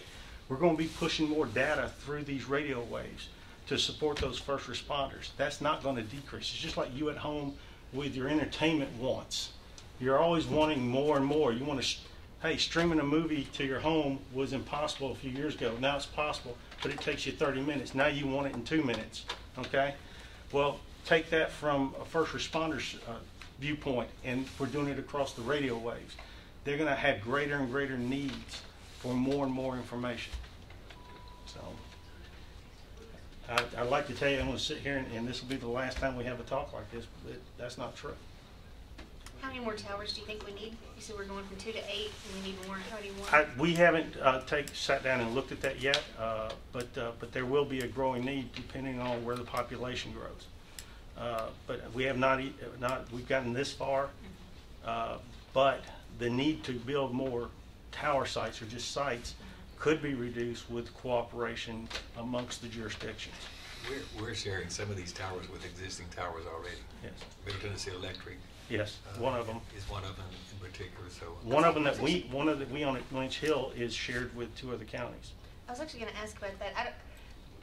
I'm remembering just pieces enough of something that I may sound like I know what I'm talking about, and I may not. Well, then you know as much as I do with electronics. So. When I was, as I've served on Planning Commission for a while, when Gary Farley served on there with us, he would always, whenever a cell tower would come in front of us, he would always ask about a repeater, whether or not a repeater could be put on that tower, and it was something about strengthening the signal that had to do with emergency services. Yes, but that's not something we don't. That's not tied into this piece. I don't have. To the best of my knowledge, this county does not have any repeaters on cell phone towers. Okay. Is that something we need to? I have to go back and talk to my expert, and he would have been here tonight, but Mr. Gurley has been sick for 3 days, this being the 3rd day. He would have been here tonight to answer the more technical questions, but I think there are technical reasons why that's not a good idea. Okay, I was just saying, because if there are ways for us to incorporate things like that in our regulations to aid you, then we should look at doing that. But again, only if it helps, and if it doesn't work. Well, back when I was in planning and we first started seeing these cell towers come in, the federal government was offering money for space for emergency systems like ours on these towers. So, you know, if somebody came into the county and asked for a tower, then the incentive was there for them to have extra height, and it would be granted supposedly by the planning commission because we'd be able to utilize those. Now, it never did pan out, and Gary and I both several times brought that up. But most of the companies did not want to do that. What they're basically doing, they're leasing that tower space to other companies, corporations. Now, my question is some of these towers we're putting up, can we lease to other companies and make it a revenue source? Yeah, I wouldn't have the answer on that tonight, but that is a good idea. Well, that's something we need to look at if we're going to be adding more Yes, and more there. So, I mean, if we can add another 25 feet or depending, I know it depends, and it's above my tech level too on how the space and the height and things like that. It's space and height. Something to and look the at. ability to hold that. And that's something else. Every tower, even the existing ones that we purchased, we have to pay money to have an expert to see if what we want to hang on it, if it can sustain the weight in addition to what's already on it. Every tower you have has a weight limit, and it's not just weight. You know, what you call a stick antenna is less of a problem than a parabolic, which is going to catch a lot of wind. So there's all those other things that factor into it as well.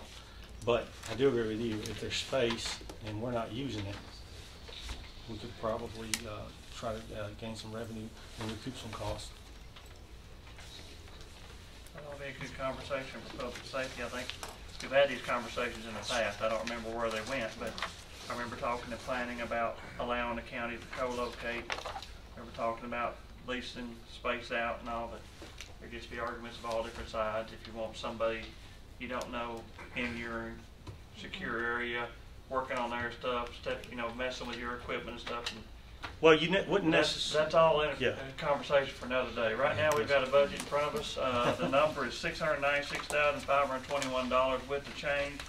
The mayor is put in, and we'll entertain a motion. Thank you, Commissioner Jernigan. Second. Mr. Allen, thank you. After we get these towers up, that 151, I assume that'll go away, or Yeah, that's essentially one time at that level. That's just to finish up what we're into now, I guess, what we've already come into. So next year, we're looking at least, say, 100,000 less than what we're looking at now. Hopefully, but someone may least identify on an that line opportunity item. that we hang something that might improve something in an area we don't know yet. What type of vehicles are they? That's what I'm looking at. What we have now is one Tahoe and two full-size Chevy pickups, which have a lot of equipment added to them. What I want to go to is a standard Ford Explorer because it's less expensive to operate. And I've talked to my staff, and we can squeeze everything into a less expensive vehicle.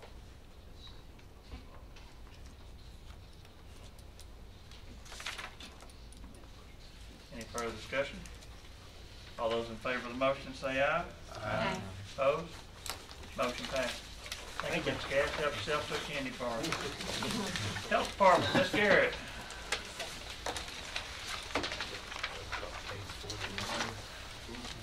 Page 41. Here we go. Good evening.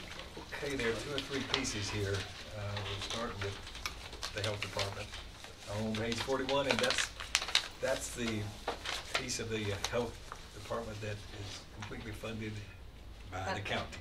So this is our total responsibility right here. There's really only one change of any significance here. Is Garrett we cut her back or didn't fill a position some years ago, and there's one additional. We're putting one person back in place that we took away some time ago. So you can see that we're going from 240,000 to 263,000 on line item 189, and then of course the insurance goes up associated with that new position. So the rest of the budget is pretty much the same. I made a few changes, arbitrarily decreased a couple of thousand or 5,000 or so thereabouts down through there. But the recommendation is $738,351. That's about a $32,000 net increase. Is she keeping her admin person she requested, or is that what you've eliminated? No, that's one we've added. Okay. Gave her back that admin position that had been removed a few years ago. And the other contracted services, what's that reduction? Let's see, I didn't bring, I've got her other stuff in here. What, do you know what's included in the other contracted services? Isn't that cleaning? Yeah, Cleaning it's instead a of. cleaning contract So, and the rugs and Okay. floor maintenance. And you don't have any overtime Uniforms. pay? No. You want to manage some other departments? No, it's very, very hard. My Thank you. department's good on its own to manage. Make a motion to approve. Thank you, Commissioner Jernigan. Second. Mr. Allen, further discussion? All those in favor say aye. Aye. Opposed? Motion passes. Dental health program, page 44. You might get scolded for giving out candy bars, talking about dental health. That's a small little piece of our budget. That's only $11,850, and that's the recommendation. You might tell them what that is, Ms. Garrett. Yes, the state provides the positions, the dentist and the assistant that run that clinic in our health department. But this is just for the professional dues for the dentist that they have to pay, and the medical and dental services that we might have to make certain equipment for the patients, send things off to a lab, or be certain equipment that we can't get through the state we'll use for that fund. Motion to approve. Thank you, Commissioner Key. Second. Mr. Allen, any further discussion? All those in favor say aye. Aye. Opposed? Motion passes. Other local health services, farther down the same page. Okay. Can I- That's- go right Before you ahead. get there, on this alcohol and drug program, we may come back either at the very end, and this is money that she's received from the state, from the tobacco settlement, and we kind of want to get, she's got some more money that came in this year, and then we'll develop something and present it later. We'll just kind of add on, but there is already revenue that supports that piece. Either we'll do it right at the end or first thing in August when we come back. That'd be pass-through money. Yes. Well, on this one, We've they already go got ahead and give you money. the money. Mm-hmm. But I just wanted to, when you see that, that's one that we might be coming back to. Now, other local health. Okay, other local health services, that budget amount is $2,321,575. And that, all of that money is state reimbursed. So Yes, that's correct. that's the piece that the state is fully funding, so we just accept the money and spend it. They reimburse us. We spend it. Yeah. Then they send us money. Yeah. So that's the recommendation on that. What's the additional person we're getting on that one?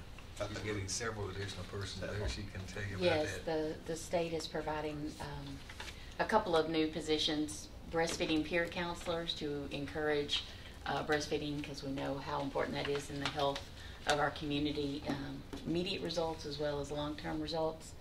And so they've been added, and they're also adding a health educator into that line item. I don't know if that's in there yet or not, or if we have to do another. I know it's coming soon. The LP, was there an LPN that was added Yeah, this we year? added a LPN this year. Yeah. Let me look real quick. and see. I'm kind of thinking, if you told me about it, that sounds familiar, Dana. So when will It these encompasses- positions come on? Yes, it has the health educator in it. In there, okay. Yes. Yeah. So as soon as this gets approved, then I'll be able to post them and fill them. Is that what you were asking? Right. Yeah. Yeah. The state's already said that they're approved. I just need you guys to agree to that as well, and then we'll fill them. What's it, the next fiscal year? July 1st? Yes. So we'll get the contract in October, November. Yeah. Maybe. They've been moving faster. You're lucky. Stay. Wishes of the committee. Motion to approve. Thank you, Commissioner Allen. Commissioner Peete, was it? Yeah. Any further discussion? All those in favor say aye. Aye. Opposed? Motion passes. Thank you, Ms. Thank Garrett. you, guys. I appreciate your support You very do a much. great job. Thank you so much. Head Adoption and Welfare Services, Mr. Gregory. Good evening. Page 42. And this is-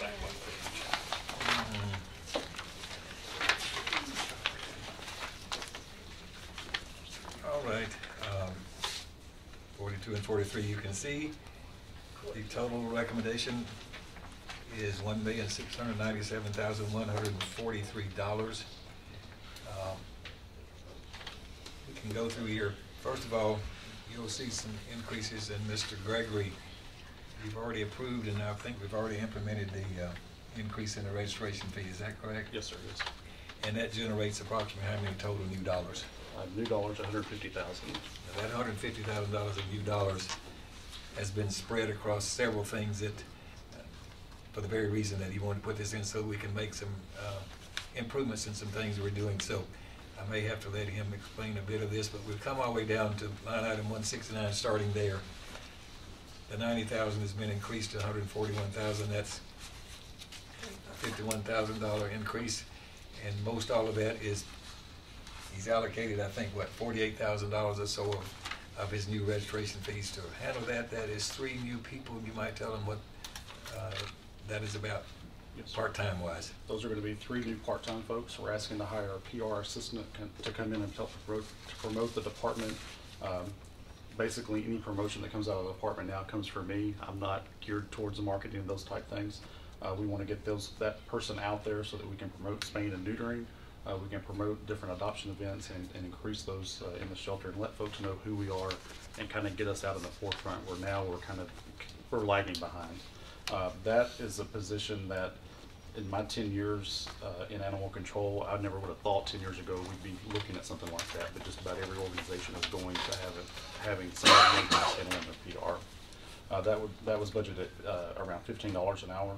We're looking at a surgical assistant as part of the increase in revenue, and I know this is kind of jumping down, but line 413 increases. As part of that license increase, we said that would be for the promotion of the department and or spay and neuter programs. We're seeing our intake numbers go down, and that's, I believe, a direct result of the spay and neuter programs that we've been doing just through our grants. What we're asking to use some of that license fee for is the $32,000 worth of spay and neuter surgeries so that we can start promoting more surgeries.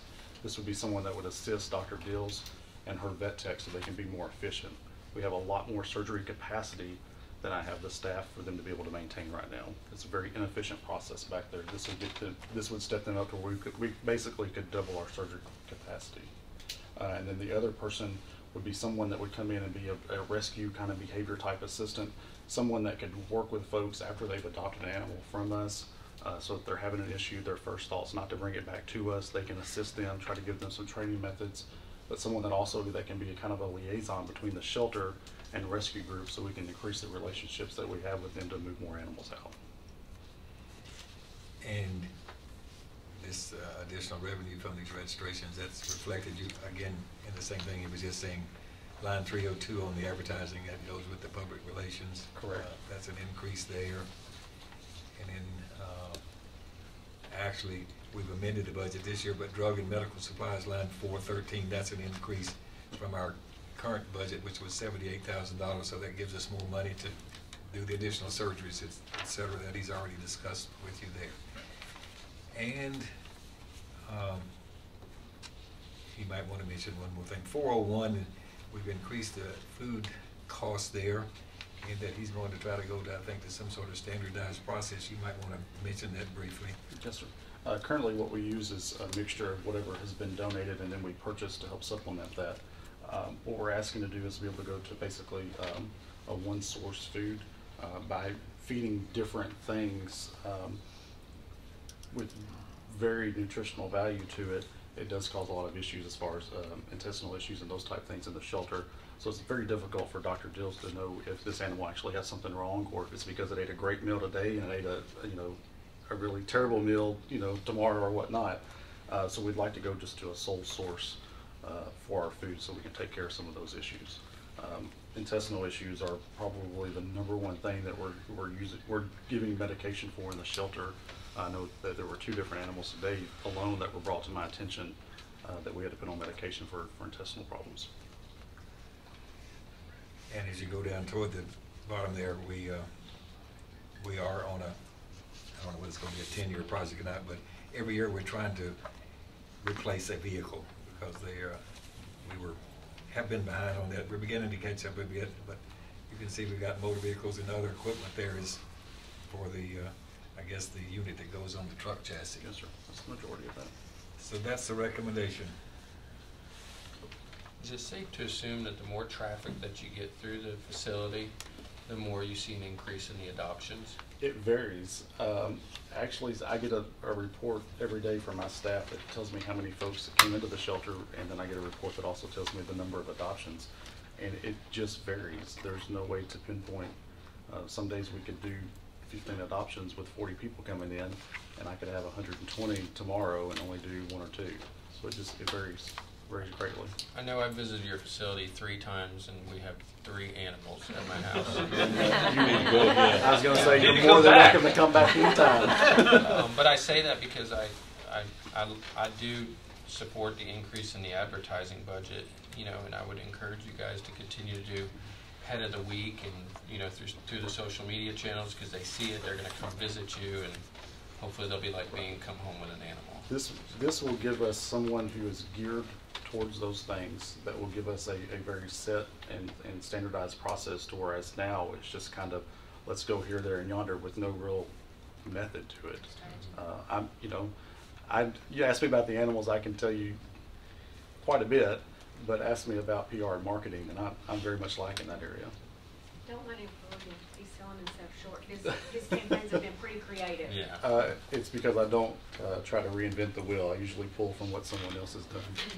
So, I do have a question. We were looking at revenues the other day, and Sale of animal? right. Where is that reflected in here, and how much was it again? Was it around 120,000? Hold on. I'll call that.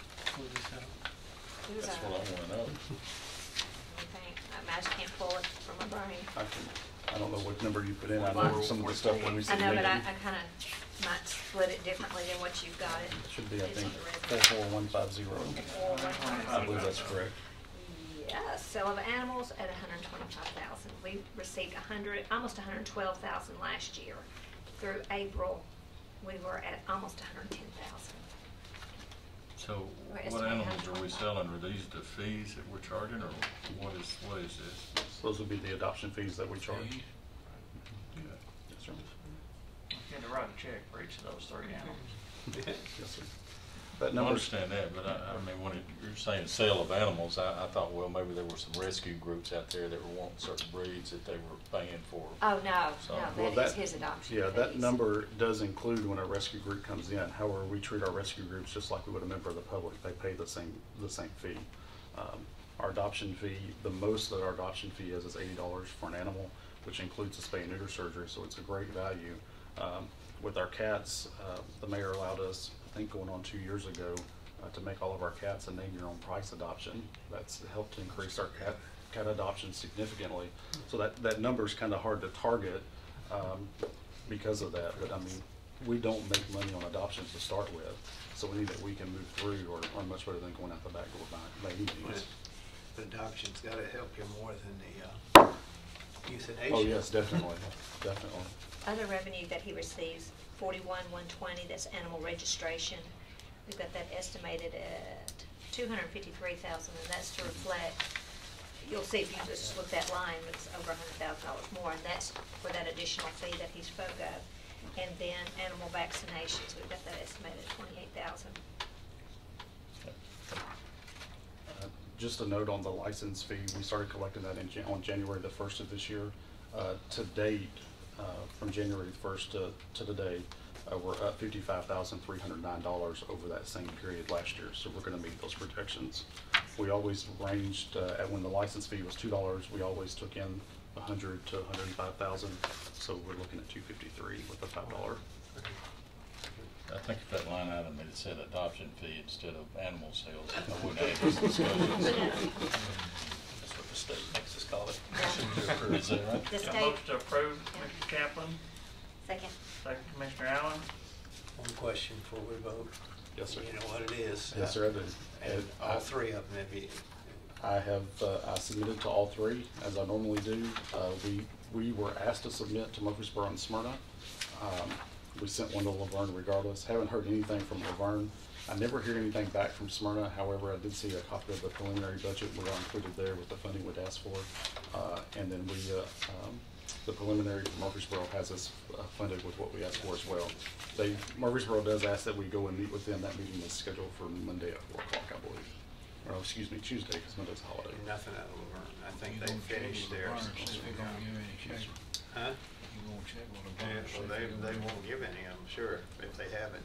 But the thing that gets me is that, you know, we keep increasing and doing things, and we got somebody that's, you know, not helping out. And this is not a county required function. It's something, it needs to be done, but it's not required. And once we have it, it goes throughout the county. And it's just, well, I don't need to say that on TV, so we'll just talk to them in private. Thank you. Yes, sir. Feel better now? Not really.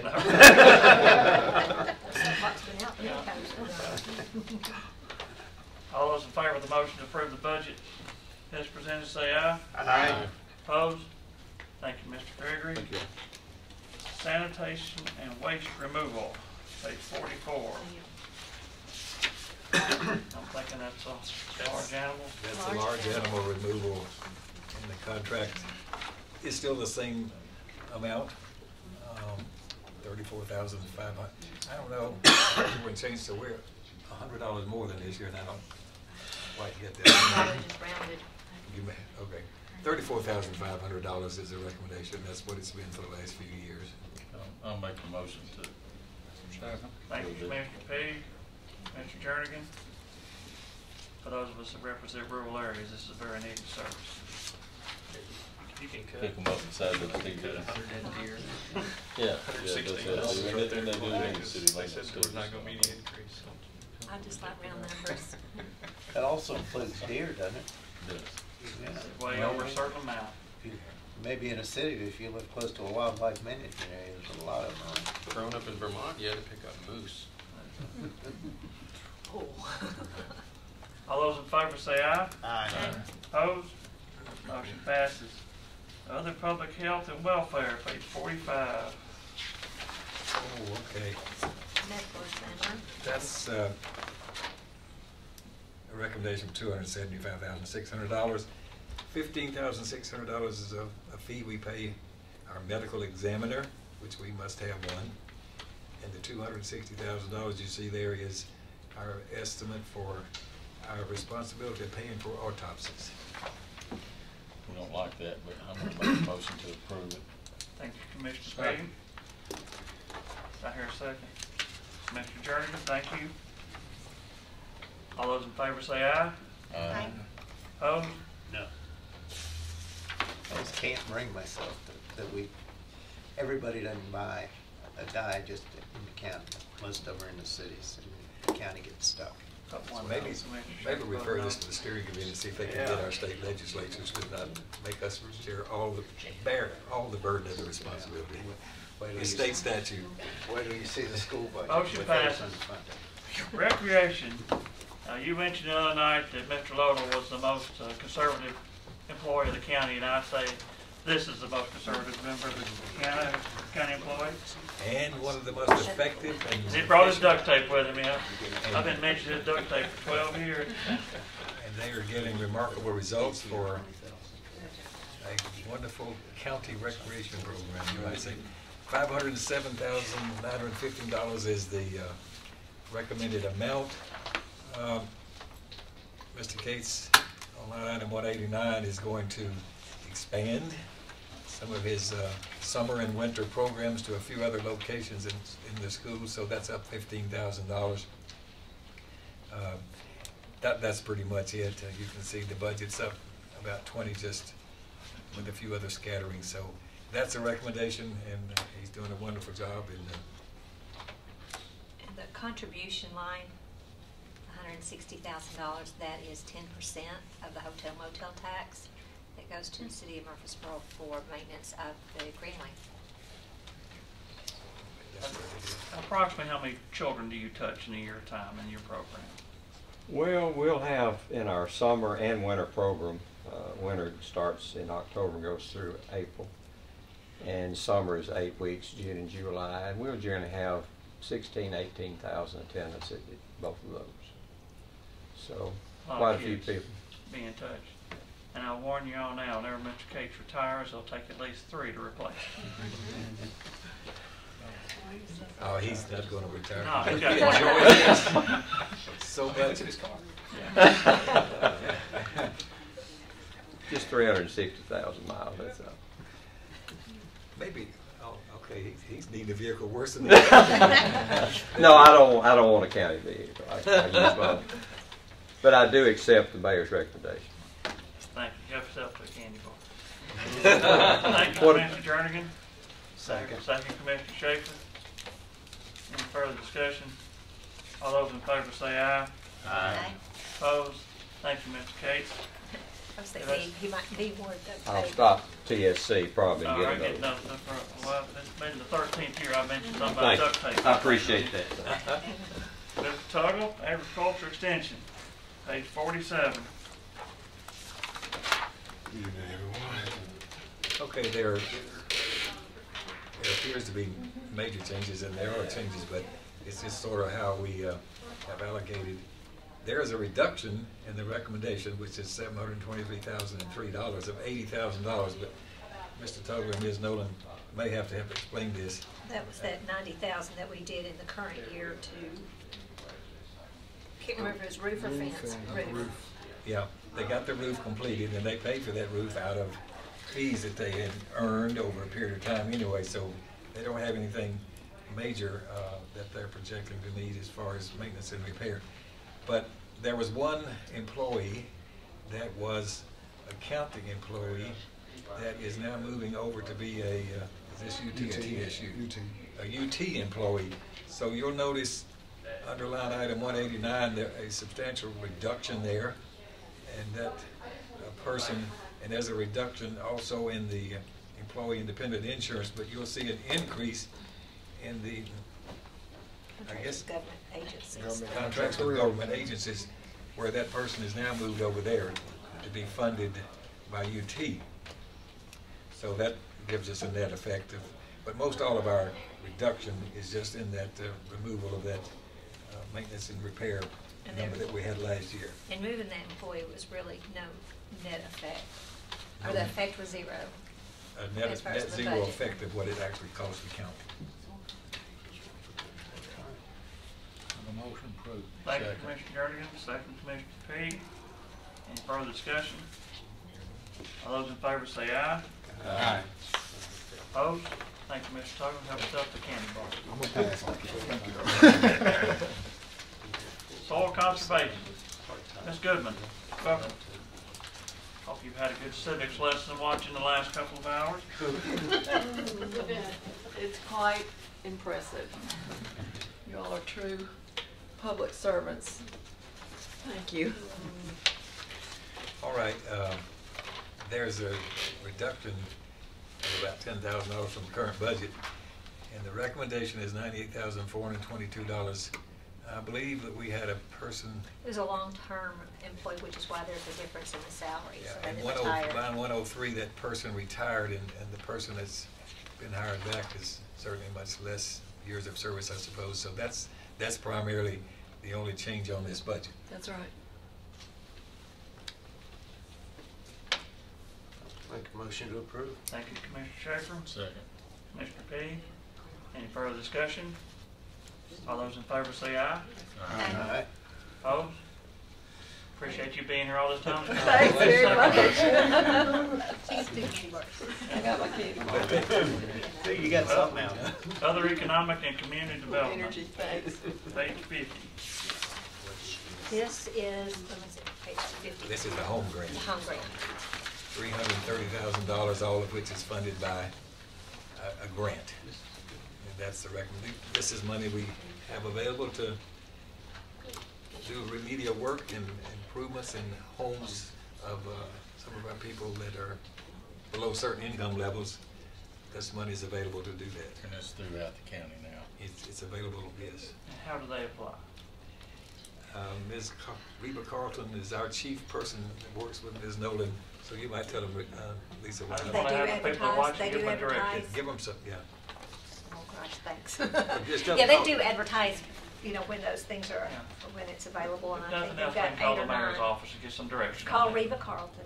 Okay. But I think that they've got some that they, I mean, it's a long, drawn-out process from the application to going through the, you know, to getting the homes picked, which ones they can do, because sometimes the homes are beyond the scope of what the program is for. So, you know, it's not just finding the income, but finding the homes that fit in their scope. But we really do need applicants. I mean, and so she's working very hard to try to I think there was- find ways to there was communicate 8. and tell the people, the public about this availability.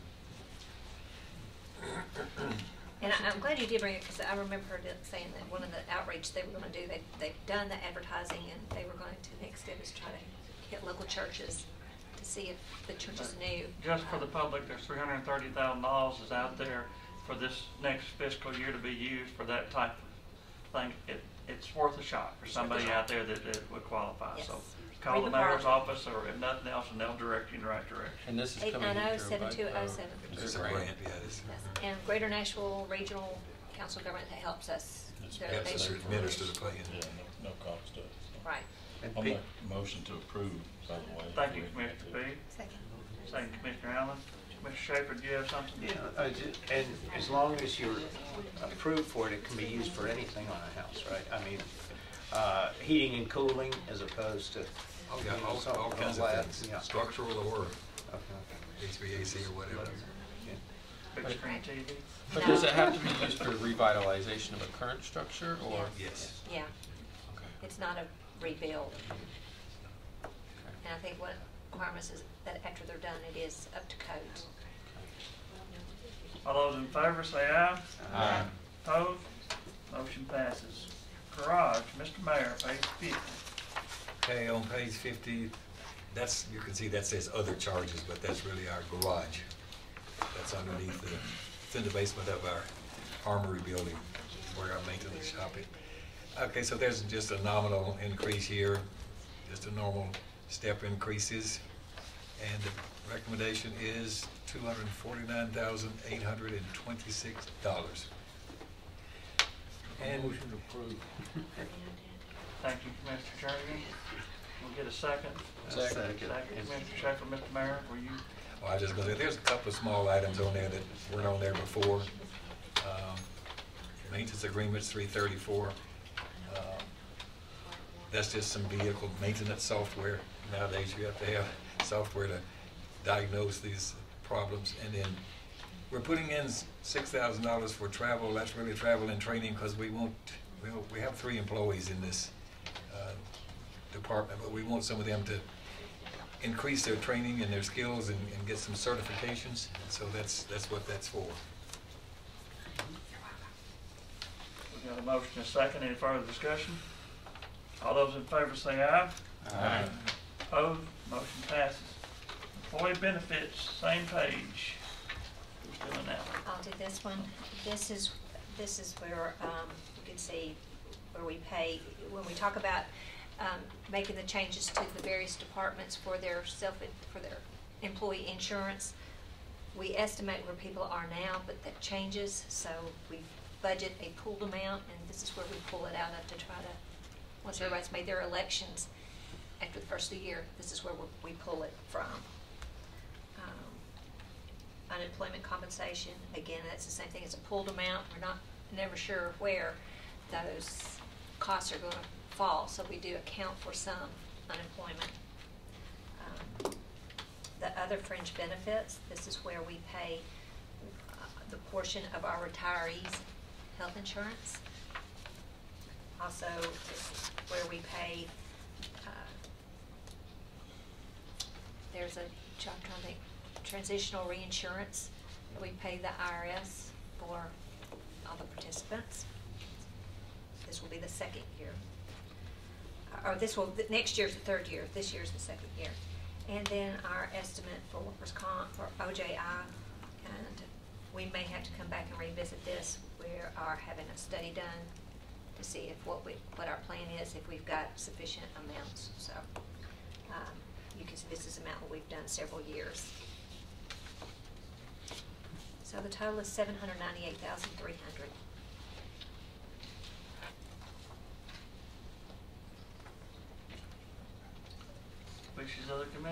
Motion to approve. Thank you, Commissioner Allen. I'll second it. Commissioner P. Any further discussion? Personally, I don't think it's one we have a lot of choice on. This is just paying the bills. No. All those in favor say aye. Aye. Opposed? Motion passes. Payment to cities, page 51. Okay, this is the portion that we pay. We receive money from our pilot agreements from Nissan. We receive it all on behalf of Town of Smyrna 2. So this is the payment to Town of Smyrna for their share of the pilot we received from Nissan. $2,016,000. Motion to approve. Second, Commissioner Kaplan. Second, Commissioner Jernigan. Further discussion? All those in favor say aye. Aye. Motion passes. Well, opposed, I guess I should ask that. Motion passes. Miscellaneous, same page. Again, our budgetary balance hedge for gasoline at $100,000. Judgments, this is where we transfer money from this line into our self-insurance fund for property casualty claims. We look at this every year. We've estimated about $800,000 this year. As we get more toward the end of the year, we'll see what our actual balance is. We have to make sure that we have enough reserve for outstanding claims. So we may come back to that. That's just our best guess. And the trustees' commission is calculated based on what statutes require us to pay. And on the revenues that we've got projected for next year, we're estimating that at $1,085,000. So the total of this is $1,985,000. Are these judgments, just so I understand, are these judgments out of like all different apartments? All departments in the general fund. So there was a couple of judgments in the last year. Are those built into this year, or will those go on to next year? Well, that's what I talk about, to make sure that the reserves are set up. We've got money in that fund, but if things that come up, like you said, may not have been in the reserve, and so this 800 did cover it. Okay. Seems like we haven't spent any out of that line item yet, but you're expecting it before the end of the year. Because there's money in the fund. Okay, it gets hit at the end of the year. Yeah, we're using it, and then we'll come back and say, we do an analysis to make sure this fund I'm speaking of takes care of solid waste, highway, schools. So each of those budgets help fund, and we account for the claims against those dollars that each fund puts in. And those departments have the money until the end of the year, so this doesn't kick in until the end of the year. Departments don't even hold the money. This is where the money is held. Oh, well then why has none been spent yet this Because year? we're spending down reserves. This will just basically pay for our liability that we will record at year end, should we need it to add to that fund, so that fund doesn't have a negative fund balance. It's just like a cushion. Well, another way to look at it is we haven't come back and said we're going to pay for all expenses this year. Because something may happen this year, but it won't be paid for until next year. But there will be a liability or a reserve set up for the incident this year. And that's what we'll do at the end of the year, or as we're getting closer to year end. Do we have sufficient monies set in the fund? If not, we pull over here. Okay, so you still got enough money in the funds that you don't have to pull it. But what about something like the Moss lawsuit that cost us? That is something that this would have paid for. Okay. Yes. They would project the claim at the time that it takes place, and then that projection would be recorded at year end. Okay. And if there's not enough money in that fund at year end, then we would pull from this money and add it to the liability fund. But we do keep it separate so that we're not paying for maybe claims issued out of the highway department or claims issued out of the schools. We do keep it separate, and each fund pays their own claims.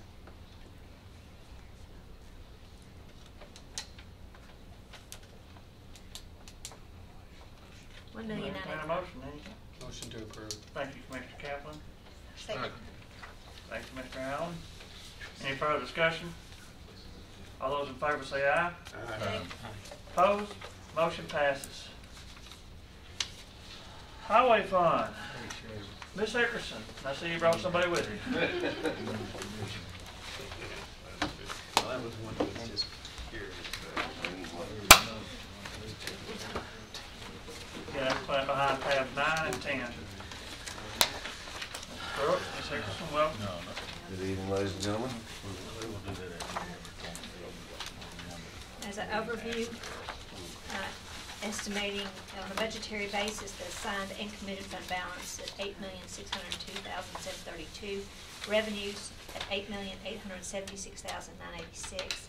Expenditures are below revenue at $8,750,544. They're projecting an increase to their fund balance of $126,442. I've never seen that. I haven't either.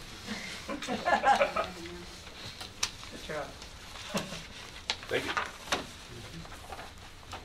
Y'all been here all night. Don't you wanna tell us a story or talk about it? No, we just came for the candy. Actually, at the highway department, our revenue stream is come fairly consistent, and so our expenditures need to be also, and they have been in the past, so we might as well line them up, because what we have is all we have, and we know how to work within that constraint. Motion approved. Thank you, Commissioner Jernigan. Second. Second, Commissioner Fee. Any further discussion? All in favor say aye. Aye. Opposed? Motion passes. Just a quick question, are you managing to get everything done that you want to get done? Or you feel really needs to get done, let's put it that way? Well, Lisa, we got 2 points. there's always the need to, the feeling like you need to do more. However, I think that we are doing a very good job of maintaining, our in-place infrastructure, as well as trying to improve it as we go along. So I would have to say, currently, I feel like we are. Okay. I don't see much of you, that's why I was curious. How things are going. Thank you a lot. Get your candy bar, and thank you for everything you do. Thank you, guys. You do a great job. Opinions vary on that. General Debt Service Fund, 15. Okay. I'll go over that. You'll pass this around. We used to hear something. I hope not.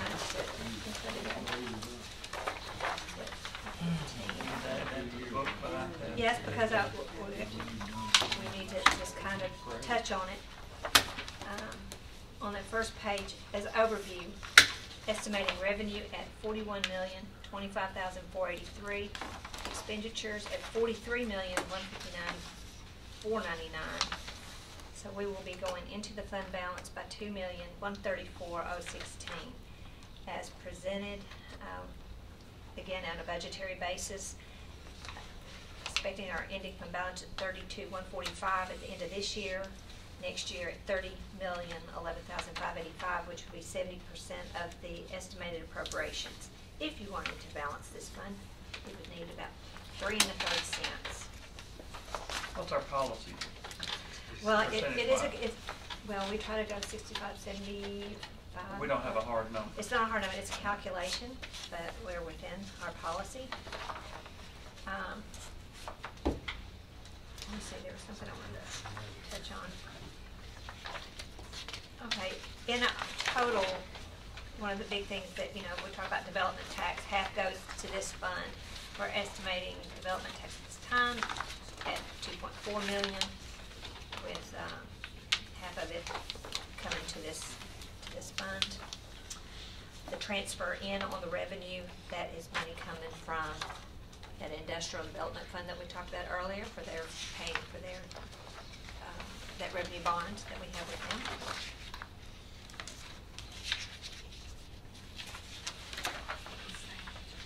As I said, the total appropriations, you can see the breakdown of how much is principal and interest estimating paying down principal of almost 24.1 million next year.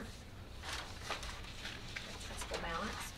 The next page lists all the bonds that we have outstanding, anticipating, this is even after the one that we just did. $359,770,000 is our principal balance at the beginning of this fiscal year, paying the principal down. Yeah. I said 24, it's really 28. I missed the principal on the top one. It's 28.4 million that we're paying down in principal balances. So estimating our ending outstanding principal balance at $331,340. What did I say? 334. What are 3 zeros? 331,340,000. What you see on the bottom, this is debt that is outstanding that the school board is paying. Those are so capital outlay notes and a capital lease. So when we talk about how much of the debt is related to schools, you see on the far right, about 86% of our debt is related to schools. Curiosity question. If we put this debt with the school budget, how much percentage goes to the general school fund? I think it's 75. I think I thought it was that much without putting the debt service in with it. And I think when you roll that in, 75, can I get back with you 77. on that? I I was thinking about 75. Well, it doesn't. I was just curious. I mean, I had one you hear sheet, it all the my time. calculator do it too.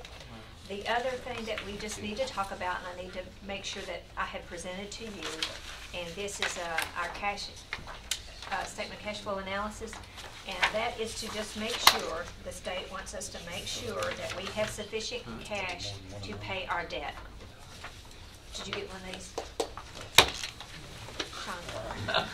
Now we found out why. And what I do is just spread the revenues based on typically how we get it each month. And you can see October it goes up, October, December, you can see this is where the taxes start coming in. And the three main months being October, December, and February. But we do have sufficient cash on hand and expecting into next year that we will be able to pay our debt.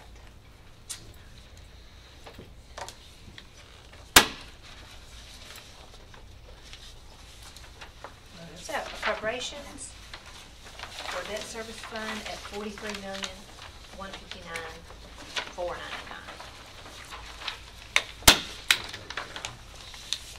Entertain a motion.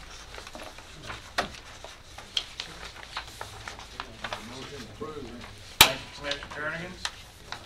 Second. Mr. Bond. Any further discussion? All those in favor say aye. Aye. Opposed? Motion passes. Mr. Mitchell, Yes, sir. if we're back under tab 2, page 1, is that correct?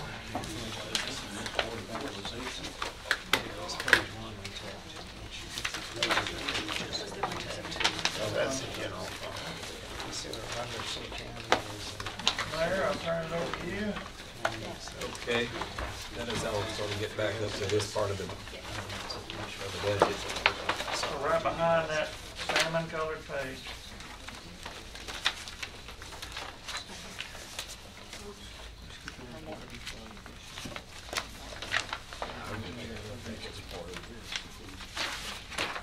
Wait, this one first, utilization first. What page are we on? That One.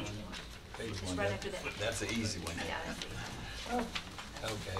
Start off as you work our way up. Board of Equalization, $20,930. That's the same budget that we have for the current year. So that's the recommendation. Mr. Mitchell, I don't know if I welcome you, and I'm sorry, Well, ma'am. this is Donna Blythe. She's Welcome, ma'am. Nice she's in nice charge to of meet our you. budgets Join us. and all the administration. everybody's son again? Life. Like Captain. She did. And I cut you off in the middle, and you accept the mayor's recommendation? Absolutely. Okay. Motion approved. Thank you, Commissioner Jernigan. Second. Thank you, Mr. Schaefer. This is just the Board of Equalization part. Any further discussions? All those in favor say aye. Aye. Opposed? Motion passes. We'll move to page 14. Mr. Myers. Okay. This is going to require a substantial amount of explanation and time here. And what you have here before you is a budget that, at the time we prepared this, assumed that the property assessor would stay under our compensation plan, et cetera. And just want to sort of revisit all of this a little bit so you can get a full tenor of what this is all about. On April the 24th, the State Attorney General, the Office of the Attorney General, issued an opinion letter. At the request of Mr. Mitchell and Mr. Sparks, they requested this Attorney General's opinion, and we have received that. And basically, by state statute 67-1, starting at section 501, the property assessor has, by statutory authority, the ability to set his own pay plan and determine the number of positions he uses, etc. I'll just read a few excerpts of what this Attorney General's opinion says. Opinion number 4 was the question: is the county authorized? If the county is authorized to adopt and enforce such a compensation plan with creation of positions and determination of pay grades for employees of the Office of the Assessor of Property be at the discretion of the Assessor of Property. Basically, it says, the Assessor of Property therefore has discretion to create positions and determine pay grades for employees within the limits established by Tennessee Code annotated section 67-1506 and the budgetary constraints imposed by the county legislative body. Does the county legislative body or the county mayor or any other county official have approval authority over the creation of new positions and the compensation of those employees within the Office of the Assessor of Property, other than budgetary authority? No. Except to the extent that the county legislative body approval is required to employ and set compensation for a secretary. That's another little piece of that statute in this book right here. All right, all that being said, when we received this notice about this Attorney General's opinion,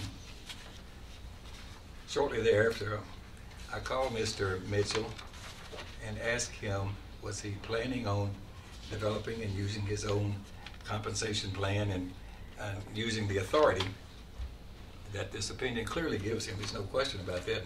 No one can argue with the opinion. And at that point, this was after we'd already had our budget meeting, but at that point he says, no, I'm not planning on doing that. I said, really, now that I think about it, we asked for that opinion a year or so ago, and I don't really know exactly if we should have even done that, but I'm going to stay within our plan, and I'm going to use that. I think it's an effective plan, and I'm a team player.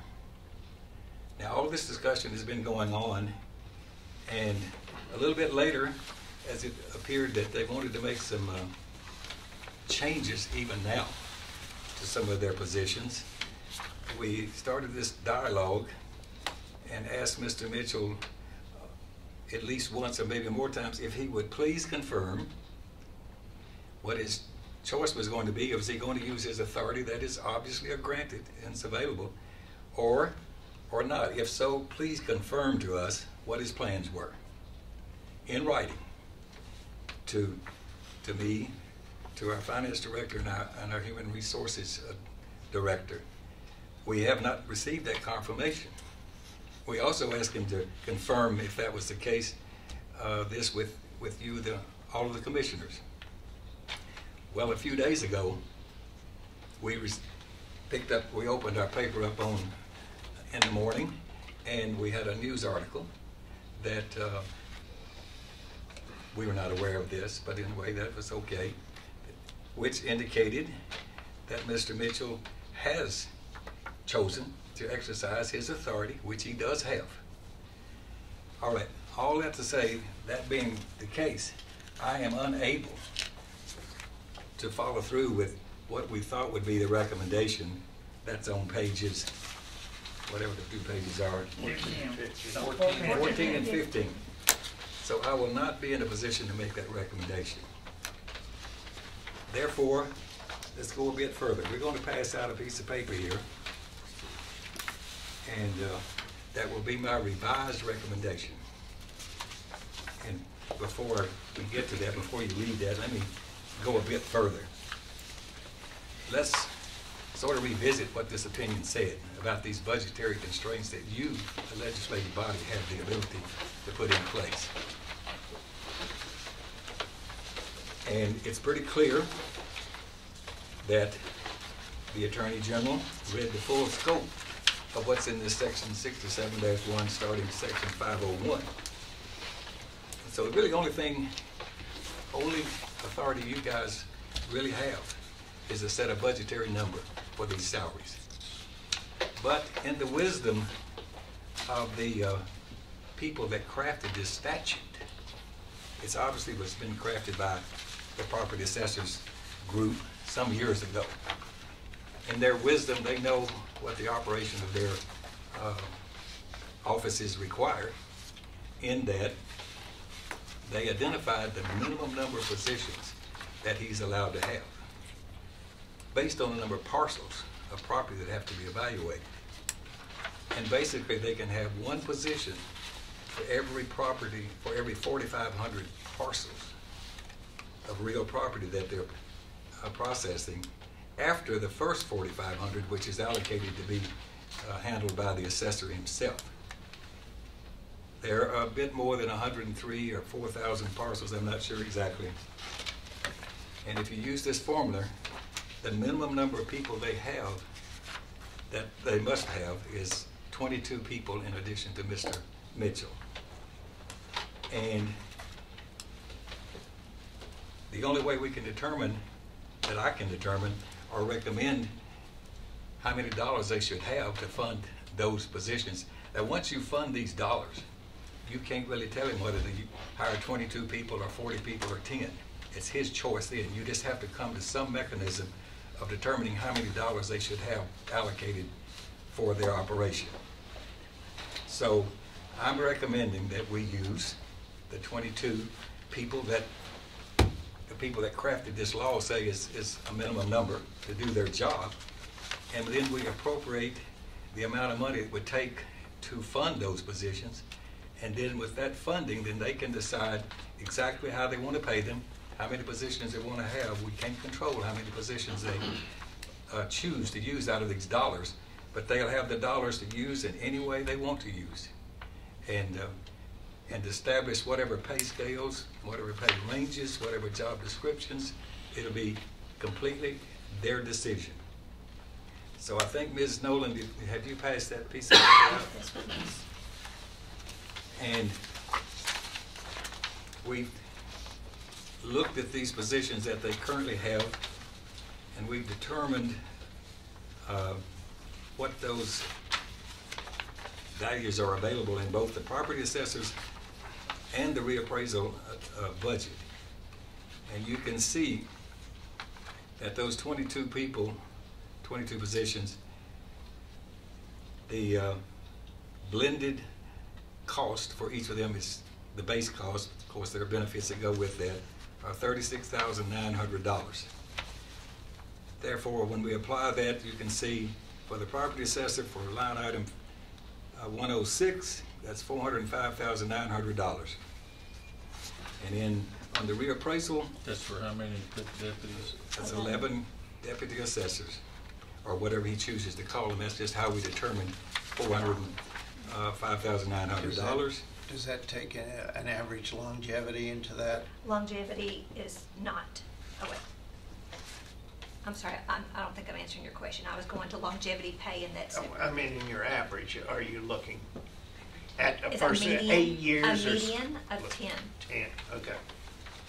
And the same number, because there's 11 positions that we've allocated for the reappraisal program at $405,900. Now, there are attendant benefits that follow that, including longevity and the other normal things, and health insurance. And we have to give a health insurance number, and we've just given what Ms. Nolan says is the average health insurance cost for every individual we have in our program. So that number's in there. And I guess depending on how many positions actually get applied, then that number might have to change to reflect insurance for each person that is hired. Now, past that, the rest of the budget's pretty much the same. So my recommendation, Mr. Chairman, for the property assessor's budget is $954,855, and for the reappraisal program is $778,956. Well, let's take these one at a time. All right, but just go with the And, first one. First one's the property assessors and Mr. Mitchell. Yes, sir. If you look at the piece of paper that I delivered to each of you, and let me give some further clarification to the actual course of events. And Mr. Mitchell, I don't believe I've received a copy of this information. Sir, you never received a copy of the information directly because you never requested it. I received, sir, an email from Sonia Stevenson last week, and the contents of that email I took as a threat. Because what it actually said was, if I wanted to pursue this, that the county was going to reserve their rights to cut and fire people. Which is what you essentially That was not stated in that email. It was implied, sir. Well, It was implied. but you've never communicated with us Yes, sir. your desire. Last year, when we had this discussion about the payroll plan and the HR manual, and that was on April the 11th, and it was 9:30 in your office, and present were Mr. Josh McCrary, Ms. Sonia Stevenson, myself. You requested that I hold off on the pay plan part of the presentation to the county commission until such time as Ms. Stevenson completed her salary survey, which I agreed to. A year's gone by, I've received nothing, no notification if that's being completed or not. I also shared with her all the information on the salary studies that took me 2 years to complete. Now, what I also did when we presented our budget this year to you, sir, in that was included 2 budgets. One budget was the budget if we had the pictometry contract, and that was retaining the 3 employees that I agreed to voluntarily give up. The other budget was giving up the 3 employee positions and pictometry being funded in my budget. Now, I presented those to you in the budget that you presented to us. Mr. Mitchell, excuse me. I keep everything that you guys bring over when we have our budget meeting. This is all I've got. There's one budget here. And that's all I have. That's all Ms. Nolan has. You received both of them. Well, I'm sorry, but we don't have them. The only thing I have noted is that a second plan takes out 3 positions Yeah. to fund pictometry. Ms. Blythe Right. is present. We discussed the first budget, which I think the deputies has an amount of $735,000. Yes. And then the second budget, which after the discussion of pictometry, is the one that Mr. Mitchell presented, discussed, but I don't know if you guys got a copy of it. I didn't. But we did discuss it. We discussed, there's a second plan, takes out 3 positions to fund pictometry. That's my only note. But I didn't get a second document. But we had it on the table, so I guess it just wasn't. We don't have it in hand. Well, those positions, we would have expected to know from your office if we were in fact getting pictometry, as was discussed at a budget meeting here back in February. But we received no notification on the funding of that until after your meeting 2 weeks ago, at which point we received the notification after it was delivered to a mailbox. That was the only indication we had that you were not going to fund pictometry in our budget, in the reappraisal budget, and that you were not in fact going to retain the positions in the department. We funded pictometry. You did not fund it through our budget, sir. Not through your budget. You're exactly right. We funded pictometry the same way we funded it previously. through the GIS budget. It's in there, it's still yet unavailable. Which is not a cost-effective way of doing it, because in every other jurisdiction in Tennessee, it's funded through the assessor's budget, because it can be cost-shared with municipalities, so the county doesn't have to bear the full cost of the process. It can be cost shared, but that has nothing to do with it has everything to do with it. But I Anything think that the runs main through the focus here reappraisal budget. is the budget on these employees. Pictometry is just a very, very minor point of this whole discussion. It's $136,000 a year. It's That's available. not minor. But It's available. It's been budgeted. It's in budget, it's been approved, and this group here Is our can move it to your budget if they so elect. The budget that we had for pictometry was $136,000. The budget that you requested for GIS was $141,000, and that's not the cost. Yeah. That's not the cost of it. I don't understand the difference. If it's $136,000, you just saved us $5,000. That's. I can save you more if you just give me the money in my budget. Let's decide if you're going to continue to assert your use of the authority that's been granted you. That's the first thing on the table. Some history, if you want to go back to the history, this law was written back when the Department of Property Assessments provided a grant to all the assessors' offices to pay for their reappraisal program. That grant was stopped about 8 years ago. The reason that there's a 4,500 parcel minimum is that in some small counties like Cannon County, the county commission will not give them any money. So they have to be compelled in order to fund the very bare minimums for the department.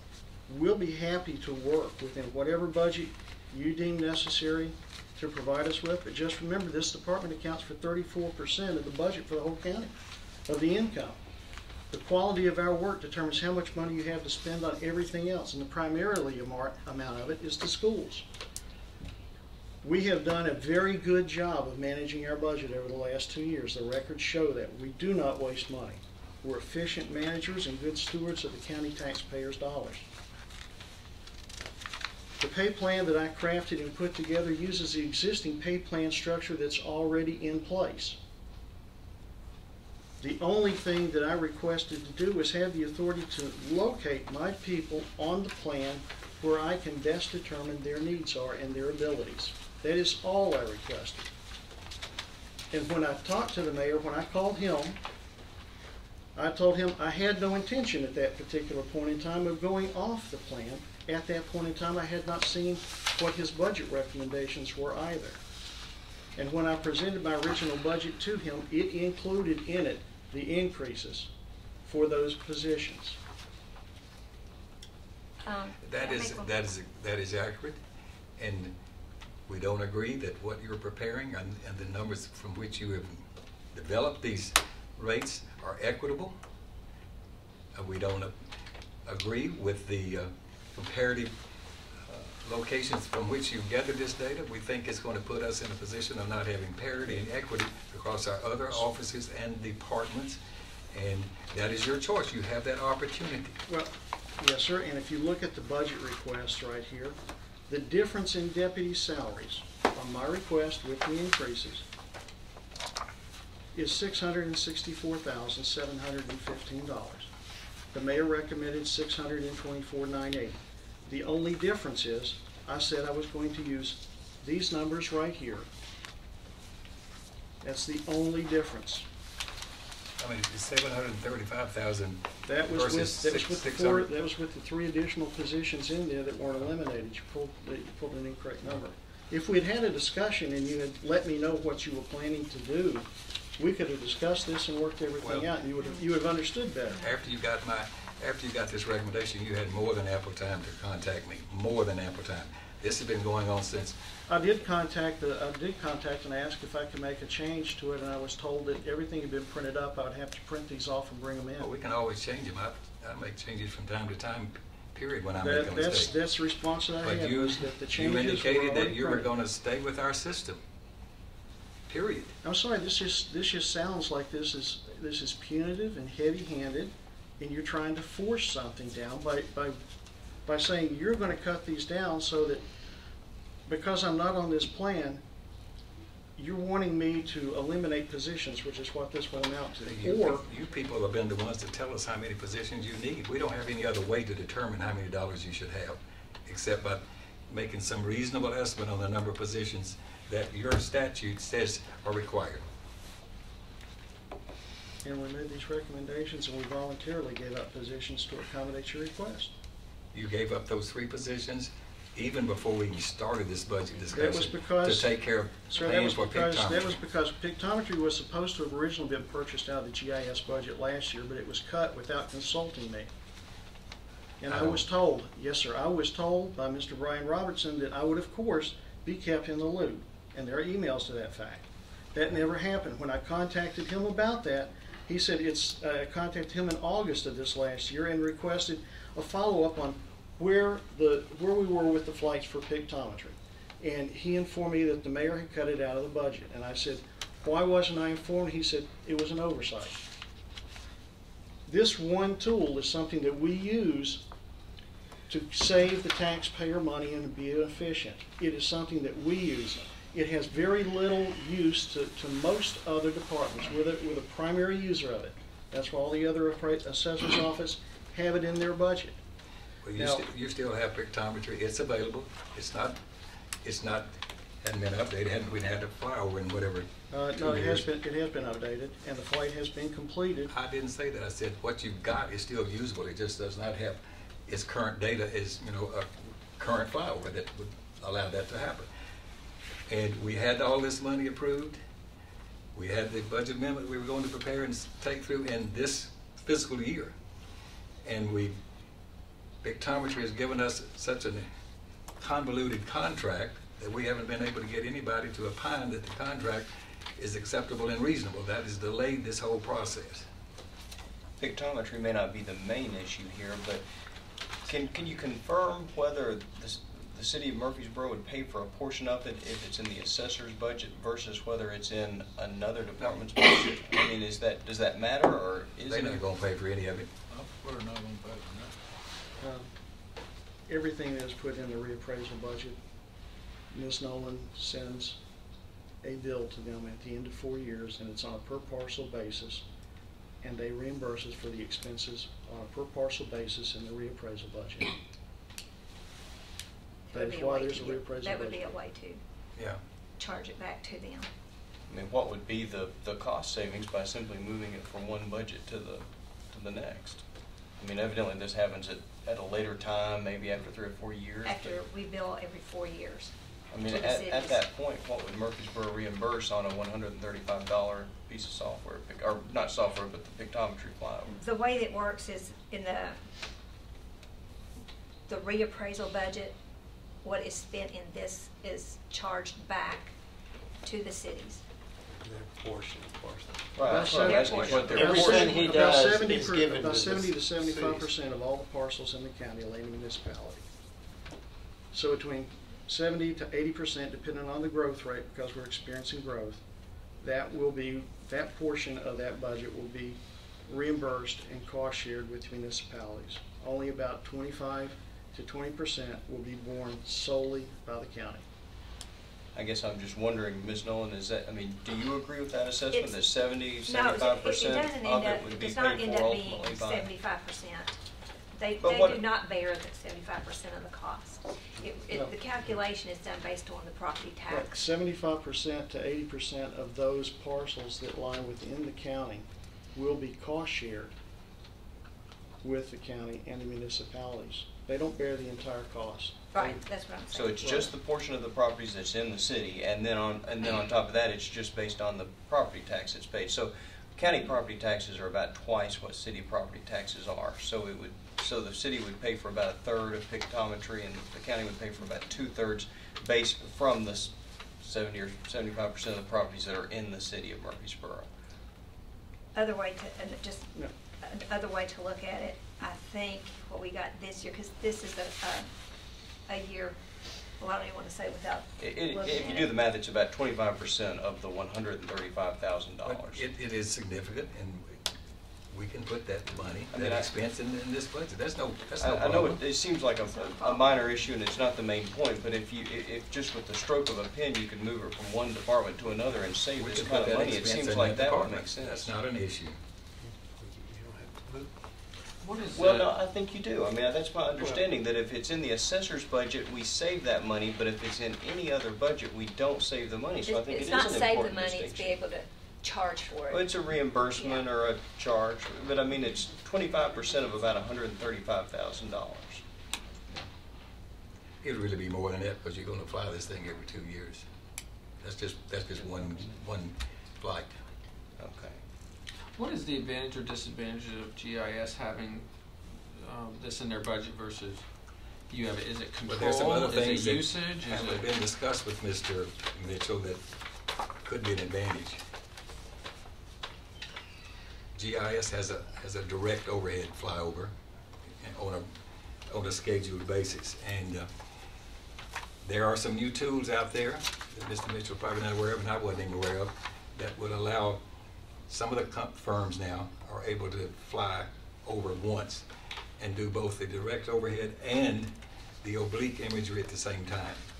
And that has the potential for some real savings over a period of time. That's what pictometry does. They can do the same thing.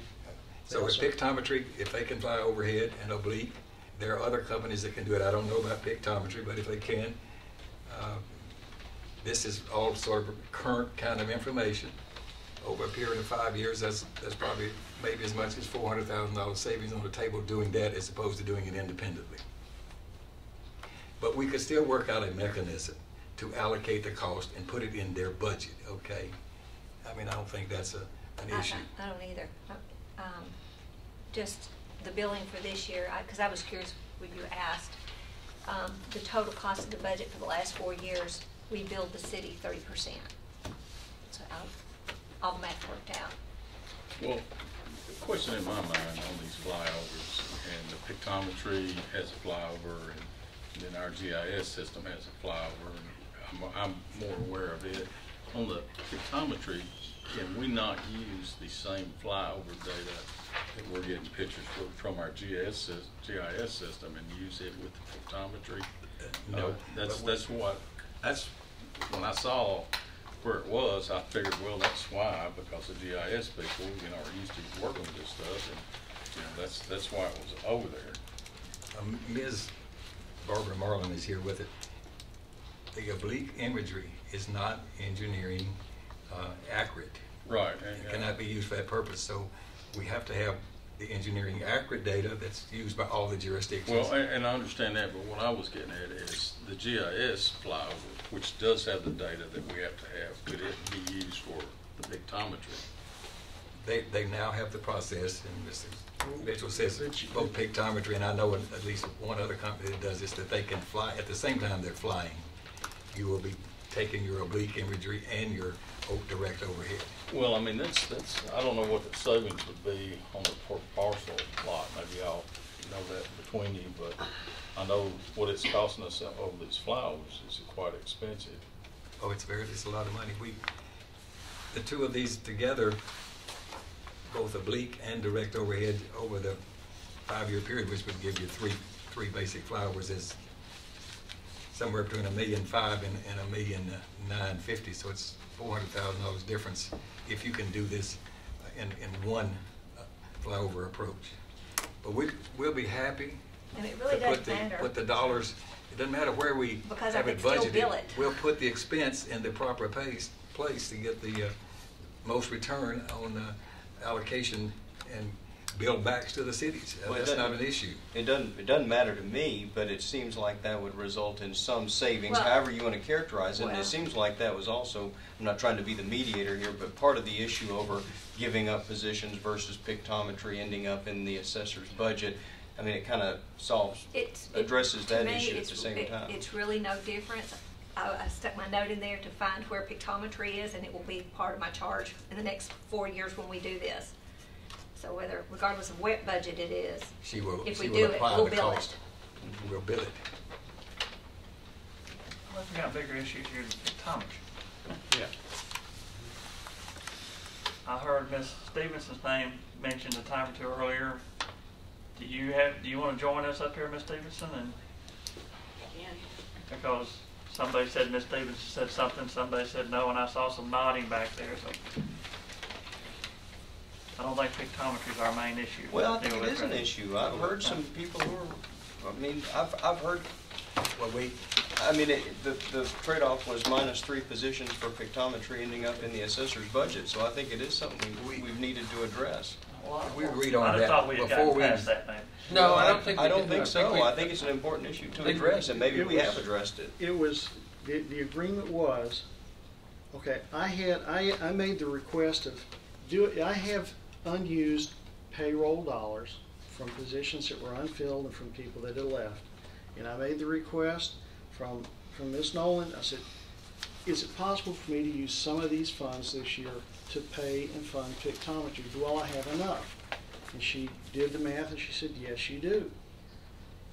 Okay, that was when she says, but you know, the mayor would like you to give up positions to bring to the county commission to guarantee that they will approve this going forward for multiple years. At which point I said, well, I don't want to, since it was supposed to have been bought out of Brian Robertson's budget, and he said he had an additional $50,000 that he thought he could contribute to it. Could we use some of his funds to help offset the cost? At which point I was said, no, the mayor does not agree with using funds from Brian Robertson's budget that he has an excess of to help cover this cost. So I said, well, if the only way I can get it is to give up these positions, then I will give up the positions, which is what we brought forward to you in February, that I will voluntarily give up these positions in order to be able to fund pictometry out of my budget this year and going forward.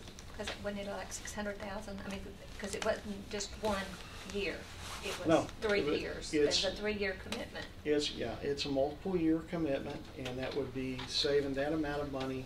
I had the $136,000 plus in my budget this year, and I would And I have, think that was the idea, is to when we would be presenting it, that you would have a funding source. right. And we all agreed to that. It wasn't any dispute. And I said, that's fine, I wouldn't want to have to do it, but I'm welcome, I will do it.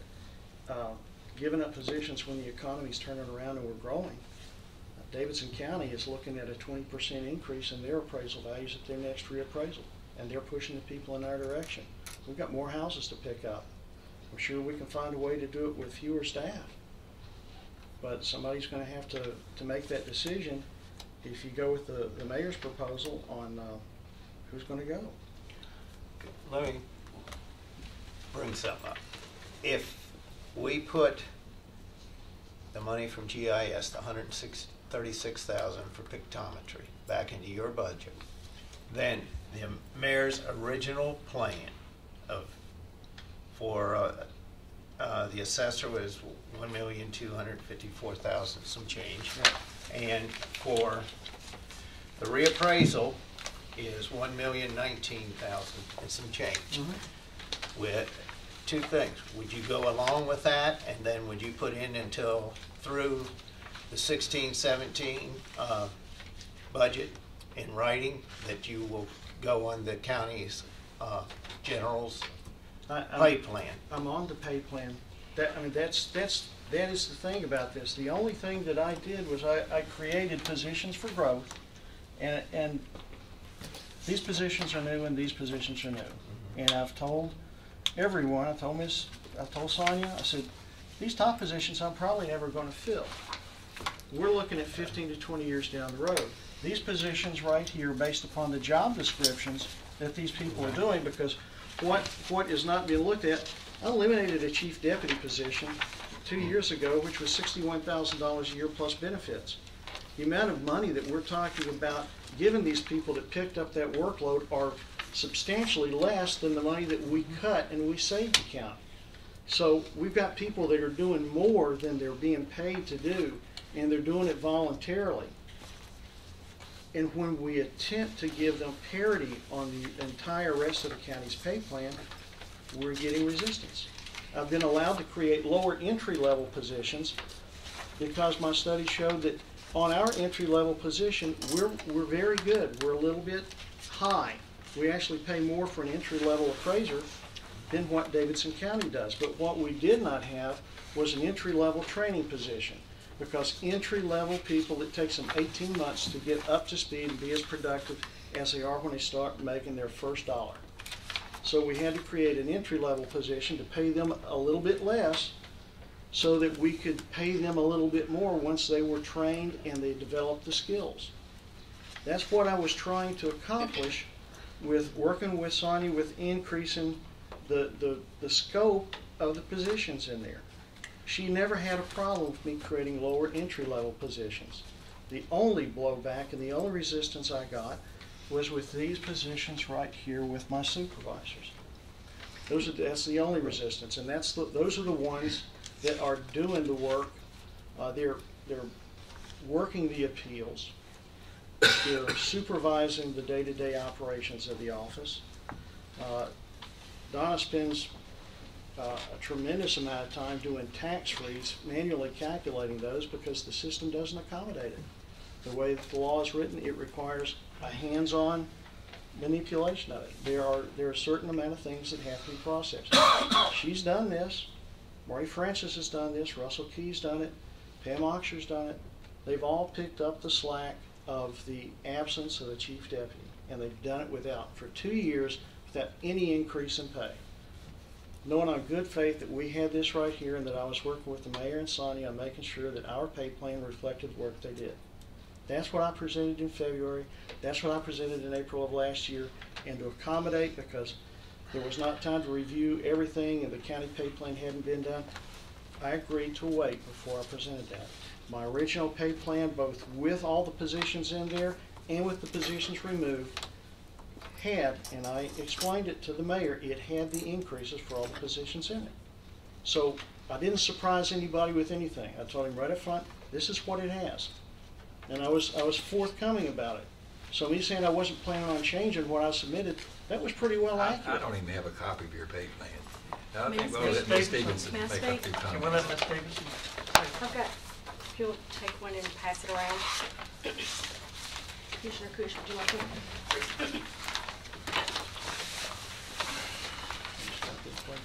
Well, You know, as is. it's nice for me to have this in time to review it. I've been happy to have made a direct request. Ms. Stevenson has the floor. First of all, I would like to say, as I start off, we did request this information from Mr. Mitchell. I have it via email in a response. So we requested it on the 13th after we saw the newspaper, we requested it on the 13th, and I think the newspaper article came out on the 18th. So we did ask for it just so that we could properly prepare to be here, just like we do with all the other departments' budgets.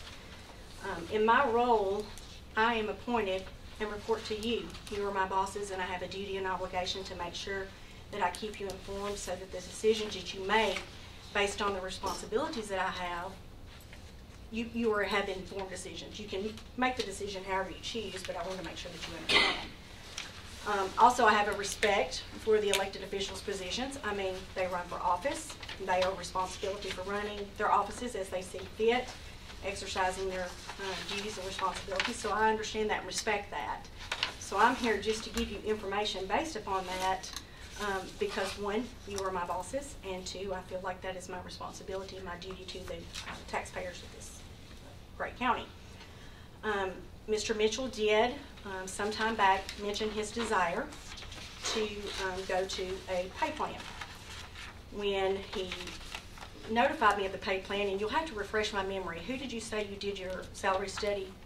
Davidson County, Hamilton, and Knox. Okay. I knew that there were 3 entities, but I wasn't positive. So he did discuss that at that time. It's not been a secret nor a surprise within the county. You may or may not know, a couple of times a quarter, we have what we call leadership meetings with all of the elected officials and department heads who wish to participate.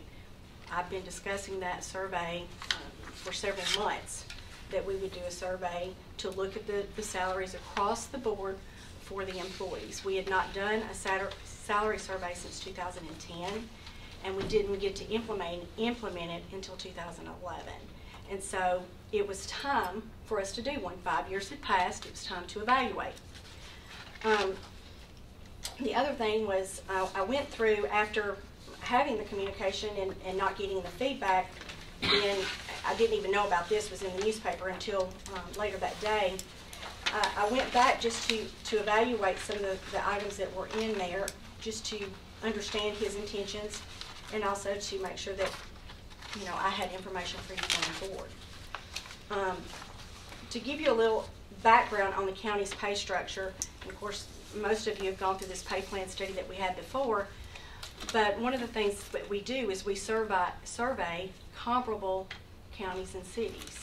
So we look at, one, the structure of their organization, their county. We look at the ability to pay of the taxpayers.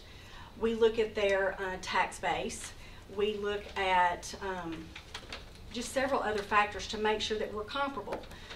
We do check the surrounding counties, because one of the reasons that we do the salary survey is because we want to make sure that we retain employees. We're looking at retention, we're looking at growth, we're looking at cost of living and those type things. Knox and Davidson are not counties that we financially can afford to compare to, okay? And if you make that decision, that is a comparison that you are allowing for his office, I would ask you to do the same for everybody else, and it will be quite costly. I'll just let you know that off the bat.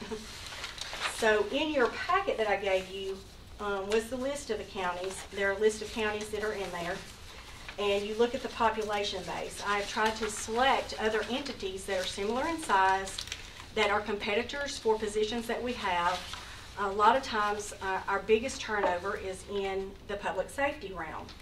So we did our salary survey comparison to Williamson County, City of Franklin, City of Murfreesboro, Hamilton County, because the Sheriff's Office had some issues with losing employees to Hamilton, Sumner County, City of Hendersonville, Montgomery County, and City of Clarksville. Those are the entities that we polled and asked to participate in our survey. The City of Hendersonville did not participate. They did not send us the information. And Sumner County and Williamson County have an entry level. They have a beginning but no end. So it's kind of hard in a salary survey to have an entity that has a beginning and no end. You've got to have their minimum salary, their maximum salary, and their median in order to do a comparable analysis. So we did not use Williamson County's nor Sumner County's salary data information. In our survey, we weight the counties twice as heavy, because we are truly trying to be comparable to other counties. We know that the cities have a greater ability to pay. They have sales tax revenue, we have property tax revenue, so their ability to pay is greater. So we weight the cities once and the counties twice to come up with our comparable data. In our study that we've done for this year, it did show that the supervisors, if approved by the commission, would have gotten something in the survey. But the projections that Mr. Mitchell have made are far greater. It's like an 18% increase in salaries in those 4 positions. It's about $8,200 for the entry level position, and it could escalate as it goes up. If you take their current entry level for a supervisor to the current entry level of the manager responsibilities. One of the other things that we do in our salary analysis is we look at the job descriptions and the responsibilities that are held with that employee that are completing those. Yes, Mr. Mitchell did provide me with some job descriptions for those positions. I took the job descriptions and compared them to the job descriptions that we had written for his department some time ago, and they are basically the same. They're expounded upon explanations, but the responsibilities really did not change. For example, and I'll read you a couple just so you'll know. The county's job description that we had written, one of them says, supervises, directs, and evaluates assigned staff, processing employee concerns and problems, directing work, counseling and disciplining, participates in interviewing and selection of new employees. Okay, that was the one the county wrote. His revision is, assist the property assessor in matters of administration and the supervision of employees of the property assessor's office, in the conduct of its daily operations and functions, which are under the jurisdiction of the property assessor as prescribed by all applicable governing laws, statutes, and ordinances. Throughout here, everywhere that it's highlighted are the similar things. It's just expounded on. It's defined, maybe more explanation for the position. So whenever I reviewed those, I'm saying to myself, what would justify going to an 18% increase for the same responsibilities? As the county grows, each of us are having more responsibilities. So that's why, part of the growth is why you do the survey. So I'm not saying I'm an advocate for all the employees. It doesn't matter if it's somebody, an elected official, or if it's somebody in county general. I'm an advocate for all the employees because I want them all to be treated fairly, consistently. I want to be open about how we get to the processes that we have. And so, I was concerned that this was going to cause an inequity, not only within other county departments, but also within his own department, that it would cause some inequity in that. The other thing is it was mentioned in the article that, I believe by Mr. Mitchell and Ms. Dahlbarn, that they don't choose to use the one-size-fits-all pay plan. The problem with not using the one-size-fits-all is you don't have fair pay practices, okay? You're not executing it the same for all departments. At the end of the day, they're all county employees and they're all county departments. And if we don't measure them the same, there is no bona fide merit structure program. There is no bona fide performance evaluation to give merit programs, and anybody who says there are, I would implore you to ask for those, because we don't have where we're doing consistent performance evaluations and we're measuring that across the department. Also, the other is that's where the merit comes in. You do the merit based upon their performance evaluation. And so I would encourage you that if that's something that you're considering, that you look at that and ask for it, okay? So the other part was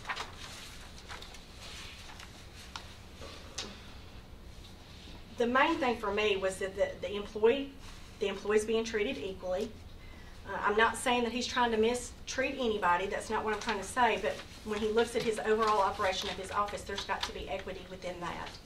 The pay structure, I believe that they're currently at was a 29 and would take them to a 35, which, like I said, with the salary survey, if this body chooses to implement any of that or a portion of it, it would impact those current 29s if you so chose. But it would not take it to the pay grade 35 that he's mentioned. The other thing that is important to mention is it's kind of a play on words when he says that he's working within our pay structure.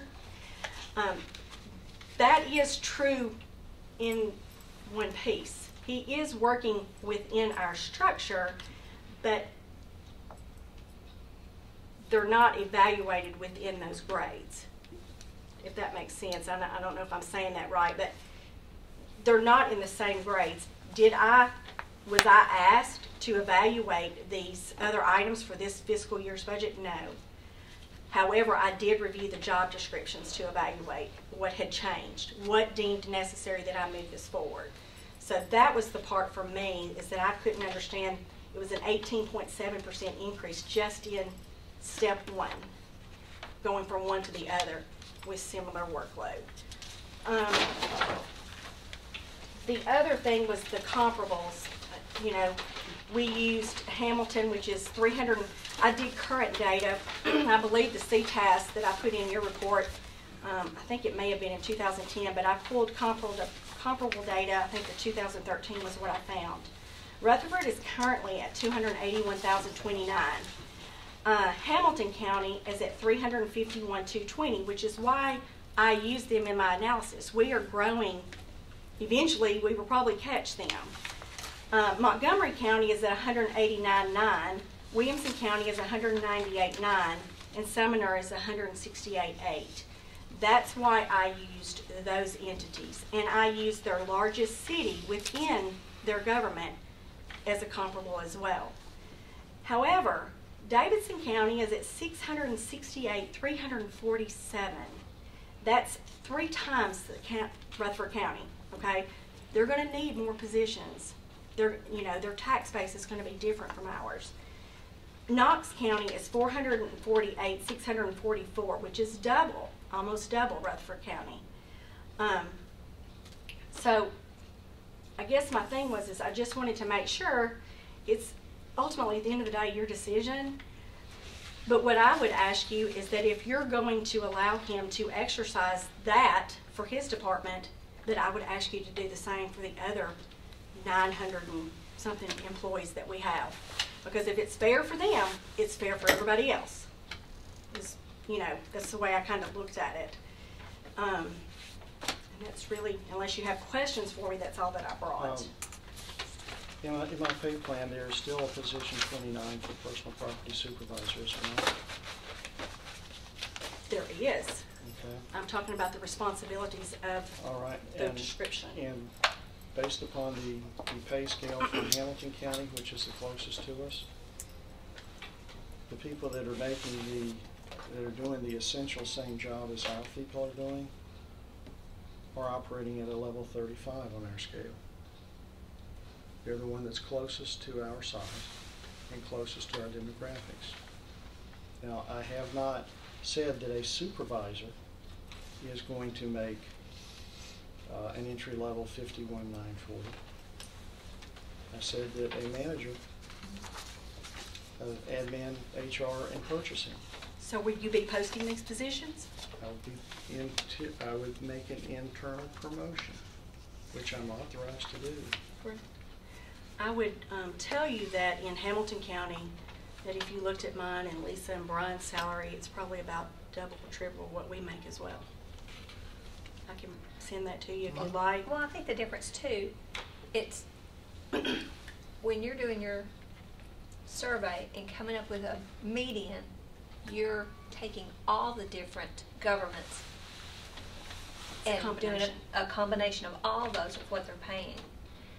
That would definitely bring down ours, as opposed to just saying, comparing us to Hamilton and just doing a 1-to-1. Does that make sense? You know what I'm talking about? Just out of curiosity, do any other constitutional officers have their own pay scale, like Ms. Dahlbarn? I haven't seen hers either, so I couldn't. She's got one of her own. Does she anybody says, else? but I Well, haven't she pretty seen much it. just does percentages. I mean, I haven't seen a plan. She pretty much works with us. And We don't know what it looks like, so we don't know I mean, whether it's 18% higher or... We don't have a clue. We have one constitutional officer. I did ask for it, It's but being I haven't held to a received it. different standard than the other constitutional officers, is what it amounts to. I want to clarify for my I don't think so. I want to clarify from my understanding here.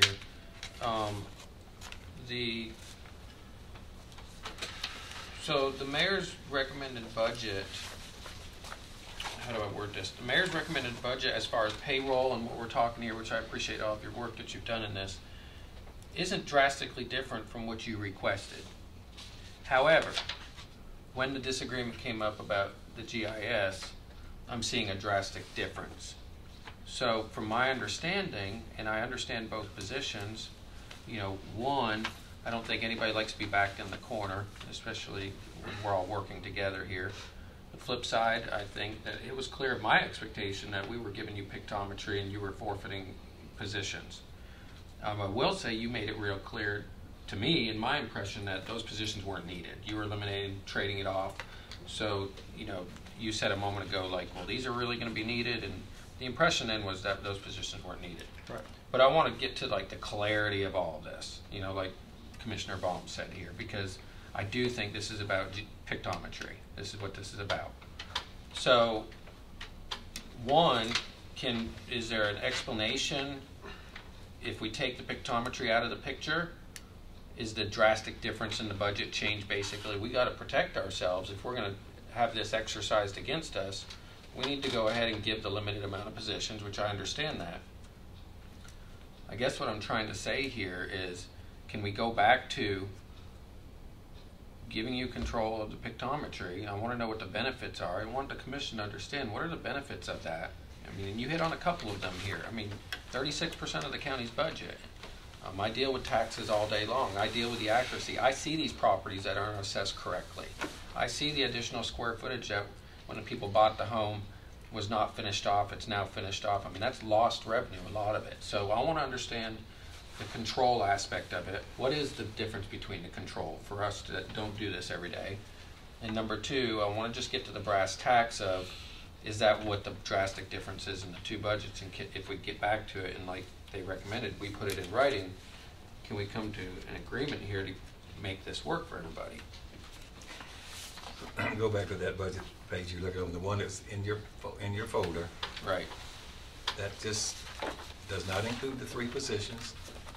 That's not in my recommendation. Okay. And what is in the recommendation is all of his current staff members, including 2 vacant positions that are still in there, and all of them are put in there with their normal step increase, just like every other budget you've reviewed. And none of us have even we gave you the first number, but based on her survey information, it would take X dollars of additional money to support the implementation of some form or some level of what she's got. So all you got there that is every position he currently has, except for those 3, with the normal step raises, just like you've had in every other single budget we presented. Well, if you take the 664,715, and from that you subtract 624,980. Where's 600? Yeah, where's 667? Where's 664? 667. This is, look on the paperwork that I handed out, because that is. Well, but what is this that you handed out different from? This is the version that should have been on there. The mayor's numbers on here are exactly as he presented. The numbers over here are what my request was, with the salary survey, with the positions in there. If you add together 664. I don't have that. We don't have this. This is the first we've seen of this. It was emailed to you, even though they don't have it. None of us have seen this. It was emailed to Ms. Nolan, and it was emailed to. Emailed? Yeah. Today? It was probably emailed last night. Okay. A lot of time between last night and tonight. tonight. The budget and salary pay for things we're gonna look at tonight. And this is, we're 2 weeks from the time that we were scheduled to have this meeting to start with. Do you have another one of those that I can have for the Yeah. record? If you add together the 664, 7, I don't have a calculator, so if you take 664, 715, that is the line item, that's line item 106 for deputies in my budget. And then if you come to the reappraisal, line item 106, that's 562, 559. I've got an idea, and I don't mean to step on anybody's toes here, but we've got stuff that was emailed last night. The mayor hasn't seen, the finance director hasn't seen. It's 9 o'clock at night, and we're fixing to start pulling out calculators. I think we're off in the weeds here. I think, in my opinion, we meet again May 27th. That's after the school meeting with the school system. I mean, I'm just speaking for myself, but I would definitely entertain a motion to let the mayor, Ms. Nolan, Ms. Stevenson, Mr. Mitchell, and all get together and talk about this stuff that everybody's saying they haven't seen, you've seen stuff. They need time to digest this stuff and come up with a decent recommendation to us. And I would hope that would sound, because I don't think we're going to make it, we're way apart right here. I'll make it a motion. Yeah. And we're going to make a mistake if we do anything permanent, in my opinion, right now. Thank you, Chairman. So, we've got a motion. Second. And a second. All in favor say aye. We're going to have a discussion. Oh, discussion. Go ahead, sorry. I just want to say, the only thing that I could look at tonight and approve outside of what we're just saying is to give pictometry to the assessor's office, go back to the one in the book, that was there earlier tonight, the mayor's recommendation. And that's the most. Otherwise, if we keep on going, I'm going to go back, probably give them pictometry and go back to this one, because we've still got problem. Come July 2nd, the money that's in his budget, I mean, and it's any constitutional officer or the school board, they can do whatever they want with it. We we've still got discussion about whether pictometry needs to be in his budget or in Mr. Robertson's budget. They can work all that out and do it, because I think it can still be billed back to the municipalities, as Ms. Nolan said, no matter which budget it's in. But let's give them a chance to sit down, get all their stuff together and digest it, because like I said before, in my opinion, we're just gonna make a mistake if we're just kind of grasping at straws here. Well, and I do have a pictometry question that you do not have to answer tonight, but I'd like to know it whenever we do get back together. Let's assume the cost sharing can happen and you've given up your positions. Let's assume everything is the same. You get the functionality of pictometry, but with it not being housed in your office or whatever that specific control piece is. I'd like to know, how is that detrimental to what you're trying to accomplish if pictometry comes to you through OIT? And you don't have to answer tonight, and that may be a much longer conversation, but I'm not clear on why where it lives matters as long as you have it. Go ahead. Okay. One of the things that we were wanting to present tonight was the latest version of how we could implement the salary study that Sonia and her staff has done, that the mayor has sent back because concerned that you would not fund it. I was afraid that it would be too much tonight, and it was. It's not a good time to bring it up, but I'm not sure that Mr. Mitchell understood that the salary survey has not been laid on top of anybody's budget, that was to come later. All I can go on was what I saw on the SharePoint, and it had mayor approves increase for positions based on salary survey and other departments. But if the very first night in presenting the mayor's recommendation, discussion was had that we were having a salary survey, but the mayor pushed it back for us to come back to it to speak again. In talking with the mayor and Sonia, our plan now is to discuss it, give Sonia opportunity to present it to steering June 1st, to come and speak to you about it on June 4th, our regular meeting. Then based on what you decide, then we would layer that into everybody's budget, not just one, but everybody's budget at one time. So you see the total impact of what it's going to be to the bottom line. But I guess I want to say that we're even with comparing to the smaller towns that we have, the smaller counties, and Hamilton, it's still going to be like a $1.4 million impact to the general fund.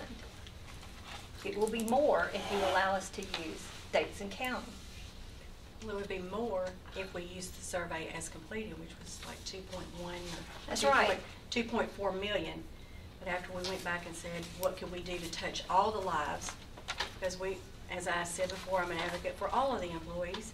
So how do we impact all the employees? And we don't need to get into this now. We'll talk about that then. But we came up with a plan that was not what we would want to do if we had the whole enchilada and you said, here's your pot of gold, run with it. That would look different. But trying to be mindful of the taxpayer's ability to pay for it, we have tried to shade it down and say, how can we touch all the employees' lives?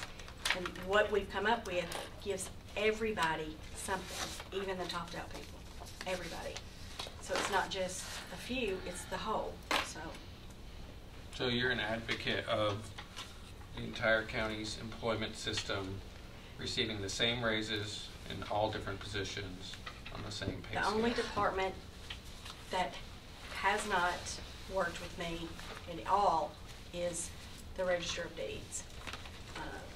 Mr. Mitchell, I gave him my information, and I don't sit in on the budget meetings, so I'm not sure what takes place in those. But I do meet with Lisa Kroll, Melissa Harrell, Sheriff Arnold, and his chief deputy has been over twice. We've gone over it. He was in agreement with it. I also meet with Ted Beatty. They all try to stay on the plan, not within the plan, but on the plan. And sometimes their abilities for their departments based on what they find may be a different step or something like that. But they're on the plan, not within the plan. That's the difference. But it is their choice as an elected official, and as a fee office, the fee offices can do what they choose. I mean, that is their elected right, so. Do you do any of the salary studies with the Board of Education? No, ma'am. They do their own. Any further discussion? This motion is just pertaining to the property assessor's budget. Now we'll move it back till May 27th. After the school. Kaplan, I believe. All those in favor of the motion say aye. Aye. Opposed? And I would ask that you guys all involved try and talk to one another. You say you're looking at it on SharePoint, your offices are 200 yards apart. You know, I would hope everybody would sit down, take papers on the table, and work it out face to face. Emails in the middle of the night, in my opinion, don't get it done. Talk to one another. Bring your papers, and it'll all work out, hopefully. Any other business for us tonight, Ms. Nolan? Motion to adjourn. I can make motions. Well, our next meeting is Tuesday night at 5:30 at the Board of Education. We'll be a joint meeting with the Health Net. Thank you, everybody, and have a good night.